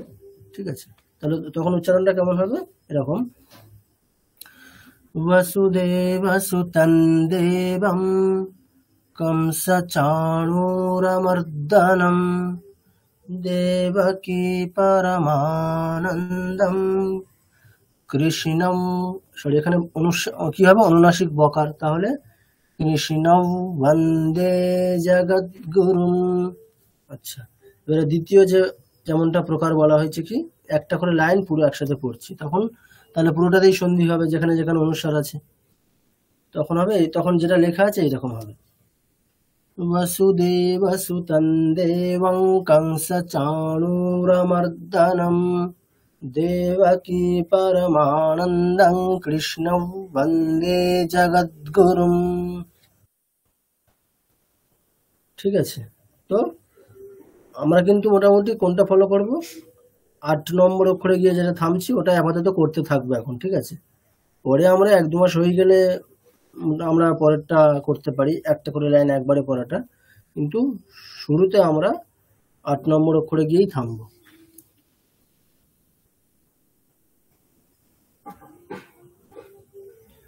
ঠিক আছে, তাহলে অনুস্বারের ব্যাপারে যেগুলো বলা হয়েছে বোঝা গেছে। আচ্ছা, অনুনাসিক যে উচ্চারণ গুলো হচ্ছে সেখানে একটা ওঙ্কারের মতো টান আছে, অনুস্বারের সাথে একটা ওঙ্কারের মতো। না, বুঝতে পারলাম না, আরেকবার বলুন। অনুনাসিক যে বর্ণগুলো আছে তার আগে যে অনুস্বারের অ্যাপ্লিকেশন, সেখানে উচ্চারণের ক্ষেত্রে একটা ওঙ্কারের মানে টাচ রয়েছে মনে হয়। কৃষ্ণ ওঙ্কারের কিছু নেই। কৃষ্ণ বন্দে না, ওখানে অনুনাসিক বকার, ঠিক আছে, মানে বকারটা আমরা টেকনিক্যালি কেমন করি, অন্তস্থ বকারটা যেমনটা আমাদের শেখানো হয়েছে, বর্গীয় বকারটা আমাদের পুরোপুরি দুটো ওষ্ঠ স্পর্শ করে, অন্তস্থ বকারে ওষ্ঠ স্পর্শ হয় না। ব ও, তাই তো, এরকম উচ্চারণটা হয় ও। এবারে ওটারই অনুনাসিক উচ্চারণ করলে কেমন হবে, ও কৃষ্ণান বন্দে। হ্যাঁ, মানে অনুনাসিক মানে একটু নাকে নাকে করবেন, কেমন হবে, ও কৃষ্ণ কৃষ্ণ বন্দে, ঠিক আছে? ঠিক আছে। এবারে এগুলো টেকনিক্যাল জিনিস, টেকনিক্যাল জিনিসটা আপনারা জেনে গেছেন। এবারে এগুলো যত বারবার অভ্যাস করবেন, এগুলো তো একটু নতুন জিনিস পুরোপুরি, মানে প্রোনাউন্সিয়েশন যতটা আপনারা রিপিট করবেন যতবার, ততটা আস্তে আস্তে জিনিসটা স্মুথ হবে আস্তে আস্তে। মানে আর কি পালিশ করতে হবে আর কি, ঘষা মাজা করতে হবে রেগুলারলি। আচ্ছা, তো আমাদের তাহলে হোমওয়ার্ক যেগুলো দেওয়া ছিল, কোন অংশগুলো দেওয়া ছিল, হ্রস্ব দীর্ঘ এগুলো হয়েছে, বকারটা হয়েছে, তাই না? এই অংশটা হয়নি, তাই তো, বকার এবং হয়ময় যেটা আছে এই অংশটা হয়নি। জিহ্বামূলী উপদমানীয়টা হয়েছে, 3টে সকার, এটা আমাদের হোমওয়ার্ক দেওয়া ছিল কি? হ্যাঁ, 3টে সকার দেওয়া ছিল স্যার, উপদমানীয় পর্যন্ত হয়েছিল। আচ্ছা, রেফ, আচ্ছা ঠিক আছে। আচ্ছা, আমরা তাহলে এবার আরেকটা জিনিস খেয়াল করবো, এই জিনিসটা, ঠিক আছে, ব এবং ম, ঠিক আছে? একটা মিউট করুন, একটা মিউট করুন। হ্যাঁ, প্রত্যেকে মিউট করে দিন। আচ্ছা আচ্ছা, আপনাদেরকে আমি প্রথম ক্লাসে বলেছিলাম একটা জিনিস, যে সংস্কৃতে প্রোনাউন্সিয়েশনের সবচেয়ে মানে সুবিধাজনক জায়গা কোনটা, যেমনটা লেখা আছে তেমনটাই উচ্চারণ করা হয়। অন্যান্য ল্যাঙ্গুয়েজে কিন্তু যেমনটা লেখা আছে তেমনটাই উচ্চারণ হবে, এইটাকে পুরোপুরি ফলো করা হয় না, এটা আমরা জানি, ইংরেজিতে বাংলাতে সব জায়গাতেই আছে। কিন্তু সংস্কৃতে প্রোনাউন্সিয়েশনের ক্ষেত্রে কি, যেমনটা লেখা আছে তেমনটাই উচ্চারণ করব, যে ক্রমে লেখা আছে সেই ক্রমেই উচ্চারণ করব, তাই না? এটা একটা স্পেশালিটি। তো দেখুন, হয় ম, এখানে ক্রম কি আছে, যদি আমরা এই যুক্ত বর্ণ যেটা আছে হ ম, এটার ক্রমটাকে সাজাই, কোনটা আগে কোনটা পরে আছে, এই যুক্ত বর্ণের কোনটা আগে কোনটা পরে, হ আগে ম পরে। হ্যাঁ, হ আগে ম পরে, তাহলে প্রোনাউন্সিয়েশনটা কেমন হওয়া উচিত, আগে হ তারপরে ম, তাহলে ব্রহ্ম, তাই তো, এরকম হওয়া উচিত। ব্রাহ্মণ্যে, হ্যাঁ, মানে হ কেমন উচিত, ব্রহ্ম, আগে হ তারপরে ম, তাহলে ব্রহ্ম ব্রহ্ম ব্রহ্ম, তাই তো? যেহেতু এটা যুক্ত বর্ণ, তাহলে আমাদের একসাথে উচ্চারণ করতে হবে, তাহলে হ ম ব্রহ্ম ব্রহ্ম, আগে হ মানে শোনাবে তারপরে ম, তাই তো, এরকমটা হওয়া উচিত, টেকনিক্যালি এটা হওয়া উচিত। কিন্তু এইখানে একটা ব্যতিক্রম আছে। আচ্ছা, এটা আমি নিয়মটা লিখে দেবো, ঠিক আছে, তবু আপনারা একটু শুনে রাখুন। আমাদের প্রোনাউন্সিয়েশন কেমন হয়, যে ক্রম, যুক্ত বর্ণের প্রোনাউন্সিয়েশন কেমন হয়, যেমনটা যে ক্রমে থাকবে সেই ক্রমে, যুক্ত বর্ণের আগেরটা আগে হবে, পরেরটা পরে হবে। কিন্তু যদি হকারের ক্ষেত্রে এটা ব্যতিক্রম হয়,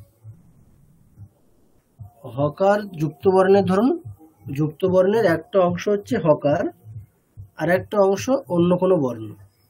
এইবার আপনারা ধরুন, দেখুন, যদি যুক্তবর্ণের ক্ষেত্রে হকার পরে থাকে তাহলে কোনো সমস্যা নেই, হকার পরে থাকলে পরেই হবে, হকারের আগে যেটা আছে সেটা আগেই হবে। কিন্তু যদি যুক্তবর্ণ হিসেবে হকার আছে, শুরুতে আছে, প্রথমে আছে, পরে যুক্তবর্ণের আরেকটা অংশ বর্গের কোনো পঞ্চম বর্ণ আছে, 5টা বর্গ আছে আমাদের, তাহলে যে কোনো বর্গের পঞ্চম বর্ণ দ্বিতীয় মানে যুক্তবর্ণের দ্বিতীয় অংশ হিসেবে আছে। তাহলে প্রথমে কি হকার, দ্বিতীয় বর্গের পঞ্চম বর্ণ, ঠিক আছে, বর্গের যে কোনো পঞ্চম বর্ণ, ঠিক আছে। এই ক্ষেত্রে ব্যতিক্রম আছে, এই ক্ষেত্রে ব্যতিক্রম আছে বলতে যে ক্রমে আছে সেই ক্রমে উচ্চারণটা হবে না। কেমন হবে? বিপরীত ক্রমে হবে। তাহলে কেমন হবে? আগে বর্গের পঞ্চম বর্ণটা হবে, তারপরে হকারটা হবে। বোঝা গেছে? আর একবার বলছি, স্বাভাবিক নিয়ম অনুসারে যেমনটা হয় যুক্তবর্ণের ক্ষেত্রে, আগে যেটা থাকবে সেটা, পরে যেটা থাকবে সেটার উচ্চারণ হবে। কিন্তু যুক্তবর্ণের শুরুতে যদি হকার, যুক্তবর্ণের প্রথম অংশ হকার, দ্বিতীয় অংশ যদি বর্গের পঞ্চম বর্ণ থাকে, তাহলে কি হবে? বিপরীত ক্রমে উচ্চারিত হবে।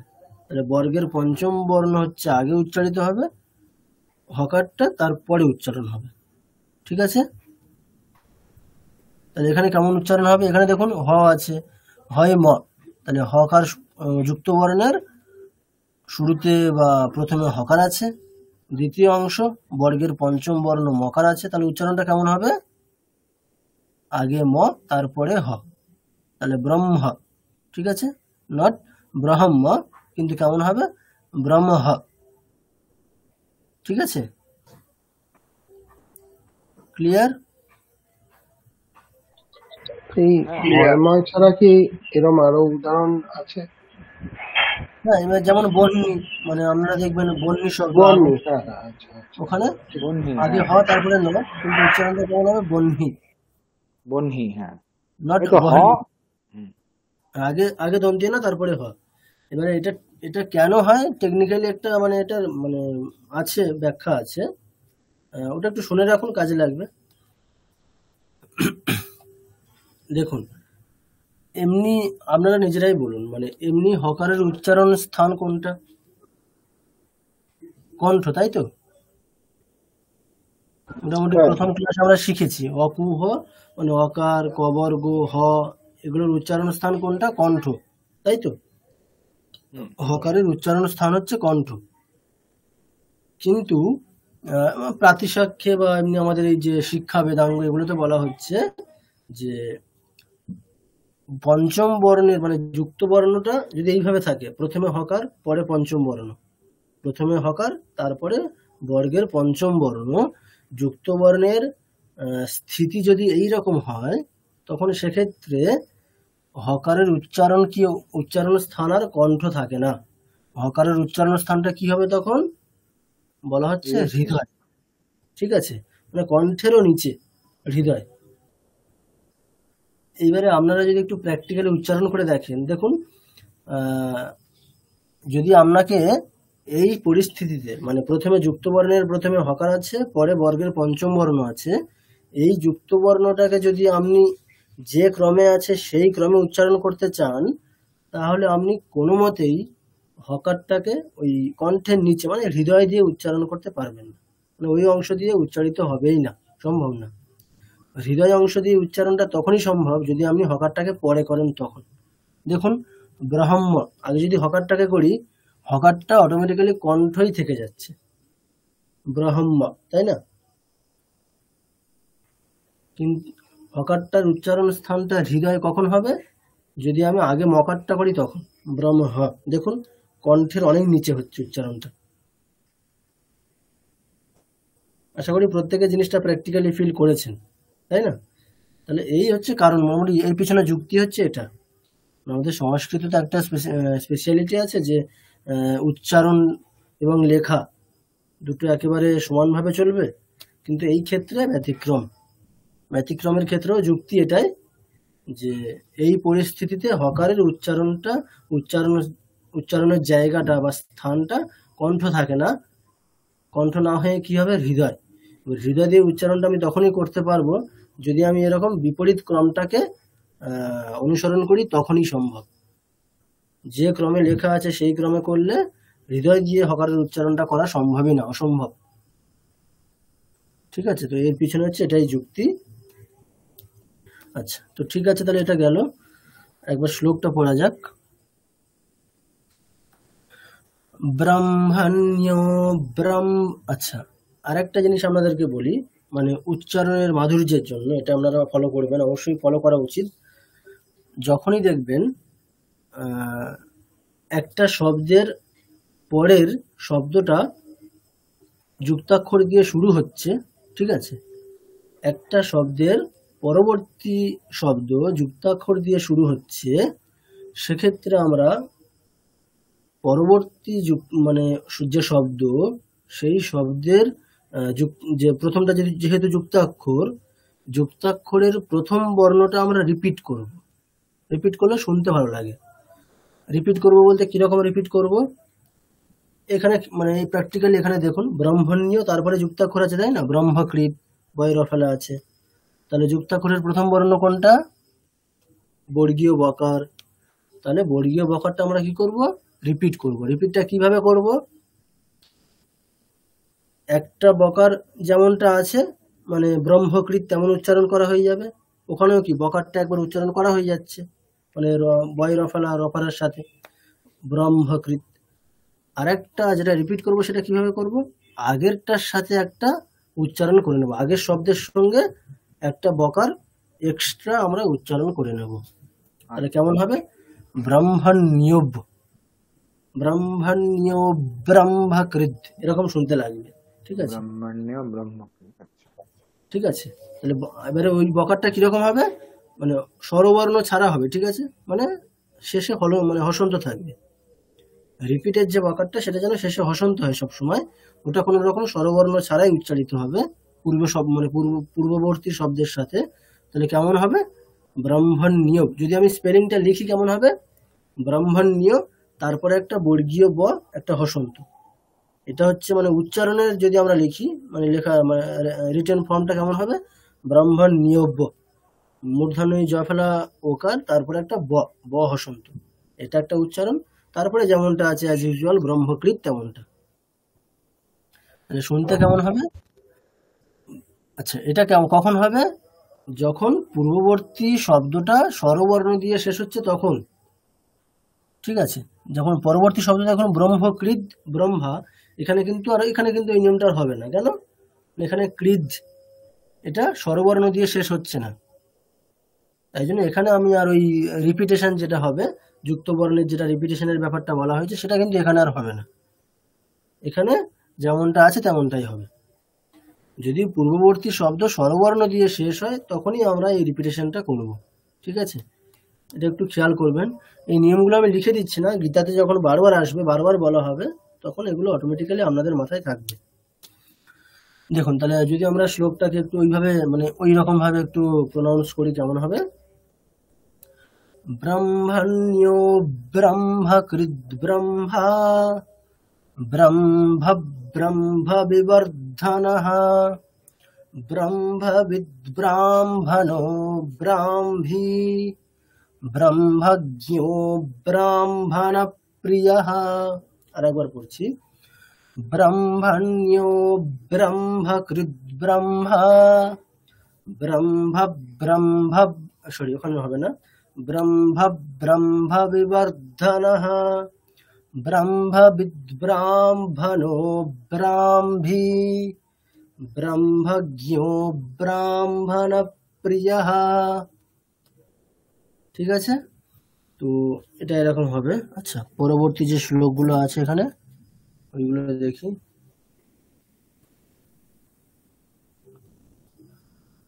আচ্ছা, তিনটে সকার দিয়ে যেগুলো আছে ওগুলো হয়েছে, তাই তো?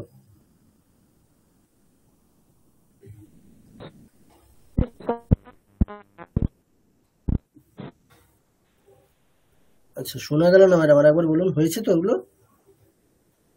হয়েছে স্যার।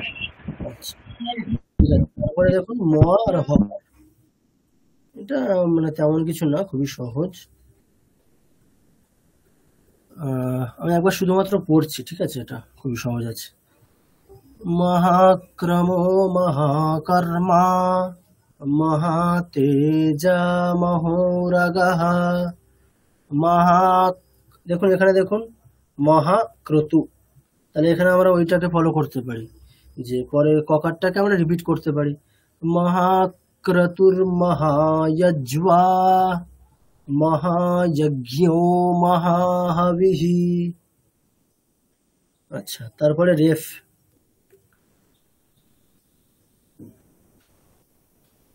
দেখুন এগুলো একটু কঠিন আছে বলে বারবার মানে এখানে দেওয়া হয়েছে এক্সাম্পল হিসাবে শ্লোকগুলো। বিশ্বমূর্তির মহামূর্তির, আচ্ছা এখানে আমরা বিসর্গ করতে পারি অথবা রেফ দিয়ে শেষ করতে পারি, ঠিক আছে, অসুবিধা নেই, দুটোই করতে পারি। বিশ্বমূর্তির মহামূর্তির দীপ্তমূর্তিরমূর্তিমান অনেকমূর্তিরব্যক্তঃ শতমূর্তিঃ সনাতনঃ চতুর্মূর্তিশ্চতুর্বাহুঃ। আচ্ছা এখানে দেখুন, এখানে কিন্তু পরে তালব্য স আছে বাহুস, কিন্তু এখানে আমরা ওটা ওই যেমনটা আমরা শিখেছি যে বিসর্গের পরে যদি তিনটে সকার থাকে তাহলে বিসর্গটা মানে যে কোনো সকারে কনভার্ট হয়ে যায়, সেরকম এটা একটা অংশ। আচ্ছা এটা আমি নেক্সট ক্লাসে আর একটা অংশ বলবো, ঠিক আছে, বিসর্গের আর একটা ব্যাপারে বলবো, ঠিক আছে। আপাতত আজকে শ্লোকটা দেখে নিন। এখানে আমরা কি করব, ওই চতুর্বিহ চকারের পূর্বে যে তালব্য আছে ওটাকে আমরা কি করব, বিসর্গ হিসাবেই উচ্চারণ করব, ঠিক আছে। চতুর্মূর্তিশ্চতুর্বাহুঃ চতুর্ব্যূহশ্চতুর্গতিঃ চতুরাত্মা চতুর্ভাবঃ। নেক্সট এটাও তাই, চতুর্বেদ বিদেকপাত। আচ্ছা তারপরে আরেকটা আছে ওই স্বকার দিয়ে, আপনারা এমনি যদি অন্তস্থ বকারে যদি যুক্তাক্ষর হিসেবে থাকে তার উচ্চারণটা আপনারা শিখেছেন, জানেন কেমন হয়, ওয়া তাহলে স্ব, ক থাকলে কয়ব কুয়া, ঠিক আছে, শুনতে এরকম লাগবে, কুয়া চুয়া তুয়া টুয়া ফুয়া সোয়া এরকম, ঠিক আছে। স্বস্তি এখানে তাহলে কি হবে, বিসর্গটা দন্তের স হয়ে যাবে, স্বস্তি স্বস্তি কৃত স্বস্তি স্বস্তি ভুক স্বস্তি দক্ষিণাঃ। আচ্ছা এই যে যত কঠিন শ্লোকগুলো দেখছেন না, শুনতে খুব কঠিন লাগছে, এগুলো সব সকারটা বুঝলাম না, সকারটা একটু বুঝলাম না, একটু বুঝিয়ে দেবেন? সকারের উচ্চারণটা মানে ওটা এক্সাম্পল হিসেবে দেওয়া হয়েছে, কমন উচ্চারণ যেমনটা হয় সোয়া। আচ্ছা কোয়া খোয়া গোয়া ওরকম করে ওয়া, হ্যাঁ একই উচ্চারণটা একই। আচ্ছা ঠিক আছে, এগুলো যেহেতু একটু মানে বিষ্ণু সহস্র নামের শ্লোক তো কঠিন শ্লোক, সেগুলো যাতে একটু অভ্যাসের সুবিধার জন্য দেওয়া হয়েছে। বিষ্ণু সহস্র নাম যদি কেউ পড়ে থাকেন দেখবেন শ্লোকগুলো খুবই কঠিন।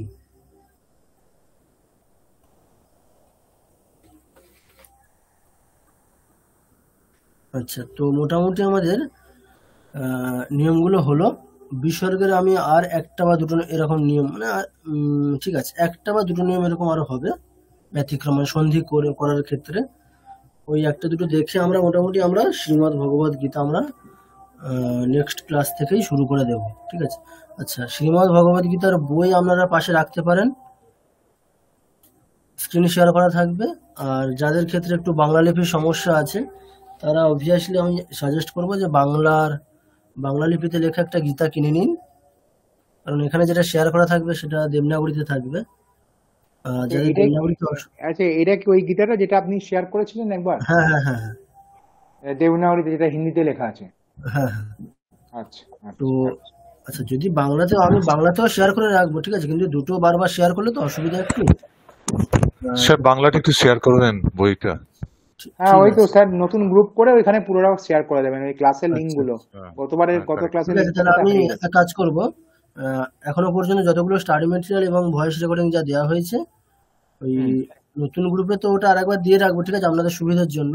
কিন্তু নতুন গ্রুপে কিন্তু আর কিছু দেওয়া হবে না, আমি যা শেয়ার করব সেগুলো সব আমাদের যে গ্রুপটা অলরেডি আছে সেখানে শেয়ার করা হবে। আর আরেকটা নতুন গ্রুপ যেটা হবে সেটাতে আপনারা আপনাদের ইন্ট্রাকশন এবং তাছাড়া আপনারা যে হোম টাস্ক পাঠাবেন সেটা ওই গ্রুপে পাঠাবেন, নতুন গ্রুপে পাঠাবেন, ঠিক আছে?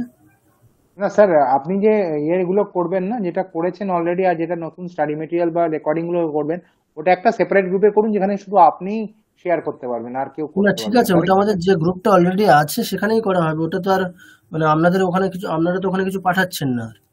না পাঠাচ্ছি তো স্যার, এইটাতে আমরা হোম টাস্ক গুলো পাঠাই না, তাহলে তো হারিয়ে যাবে না।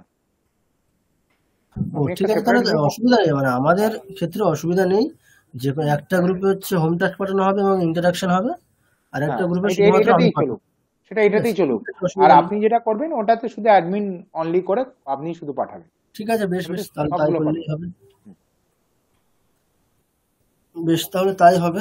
ঠিক আছে, তাহলে আজকে তাহলে বলছি। হ্যালো, হ্যাঁ বলুন বলুন। আচ্ছা, দুটো রিকোয়েস্ট ছিল। একটা হচ্ছে যে মন্ত্রগুলো রয়েছে সেটা রেকর্ডিংটা যদি একটা ফাইলের মধ্যে না করে যদি প্রতিটা আলাদা ফাইলে দেওয়া যায় তাহলে শুনতে ড্র্যাগ করে মানে পিছিয়ে এগিয়ে শুনতে একটু সুবিধা হয়। আচ্ছা আচ্ছা, বেশ ঠিক আছে, আমি তাহলে ওটা ঠিক আছে, যেমন আপনি যেমনটা বললেন তেমনটা তাহলে করে পাঠাবো, ঠিক আছে? তাহলে অনেকগুলো একসাথে থাকলে কি? ঠিক আছে, থ্যাংক ইউ স্যার। আজকে অবধি যা বললেন এগুলোই টেকনিক, মানে পরের দিন থেকে এই টেকনিক গুলোই অ্যাপ্লাই হবে বিভিন্ন স্ক্রিপ্টে, তাই কি? আচ্ছা, আমি বুঝতে পারলাম না, একবার বলুন। হ্যাঁ বলছি, আজকে অবধি যতক্ষণ যা পড়ালেন, যা বিভিন্ন রুলস গুলো বললেন, এগুলোই টেকনিক্স, তাই তো? মানে এই টেকনিক বিভিন্ন স্ক্রিপ্টে, মানে আর নতুন কোনো টেকনিক নেই, মানে এগুলোই টেকনিক। না না, এবারে নতুন আমাদের ক্ষেত্রে যা কিছু এগুলো মোটামুটি মুখ্য। এইবারে দু একটা আমরা এক্সাম্পল হয়তো গীতা পড়ার সময় পেতে পারি, সেগুলো ওখানে বলা হবে, ঠিক আছে? খুবই কম ওগুলো। ঠিক আছে। আচ্ছা আচ্ছা আচ্ছা, ঐশী কিছু বলবে, বলো। হ্যাঁ স্যার, বলছি আপনি তো স্বকার অবধি করালেন, তারপরে যে জ্ঞকার, সকার আর মহাপ্রান্ত আছে সেটা কি তাহলে পরের দিন করাবে? হ্যাঁ হ্যাঁ, ওটা পরের দিন হবে। আজকে যেহেতু একটু রিকোয়েস্ট ছিল তো ক্লাসটা তাড়াতাড়ি শেষ করার। আচ্ছা স্যার।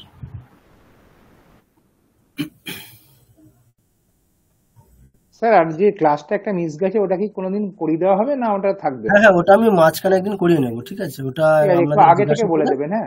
হ্যাঁ, আগে থেকে জানিয়ে দেবেন। ঠিক আছে, ওটা যদি আপনাদের ক্লাস থাকে তো অন্যান্য জায়গায়, ওটা আমি আগে থেকে জানিয়ে রেখে একটা ফিক্সড রেটে একেবারে করা হবে। হ্যাঁ হ্যাঁ, আর বলছি একটু কাইন্ডলি, আপনার কষ্ট হবে কিন্তু ওই সবগুলো আগে পর্যন্ত এই মেটেরিয়াল রেকর্ডিং গুলো একটা সেপারেট গ্রুপে পাঠিয়ে দিন, তাহলে আমাদের পক্ষে ডাউনলোড যে গ্রুপটা হবে ওখানে পাঠিয়ে দেবো আমি সবগুলো। Thank you sir, thank you. আচ্ছা, কল্যাণী ম্যাডাম বলুন। বলছি স্যার, তাহলে হোমওয়ার্ক কি থাকবে? আচ্ছা, হোমওয়ার্ক আমি গ্রুপে জানিয়ে দেবো, ঠিক আছে? আজকে একটুখানি এটা পড়ে নি, কারণ এটা একটু গন্ডগোল হচ্ছে, এটা একটু ইয়ে করে নি, মেটেরিয়ালটা পেয়ে যাই, তারপরে আপনি জানিয়ে দেবেন। আমি হোমওয়ার্কটা তাহলে গ্রুপে জানিয়ে দেবো ম্যাডাম, ঠিক আছে? হ্যাঁ হ্যাঁ হ্যাঁ, ওই গ্রুপে জানিয়ে দেবেন। হ্যাঁ হ্যাঁ, ঠিক আছে, বেশ, তাহলে শান্তি শান্তি শান্তি, হরি ওম শ্রী রাম কৃষ্ণ।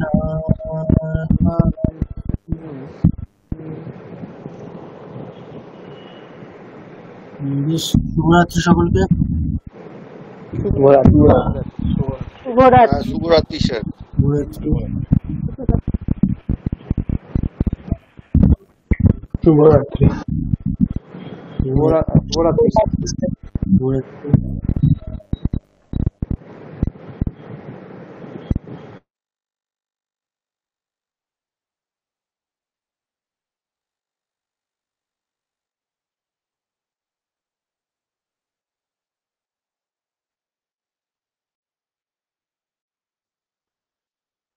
শুভরাত্রি স্যার।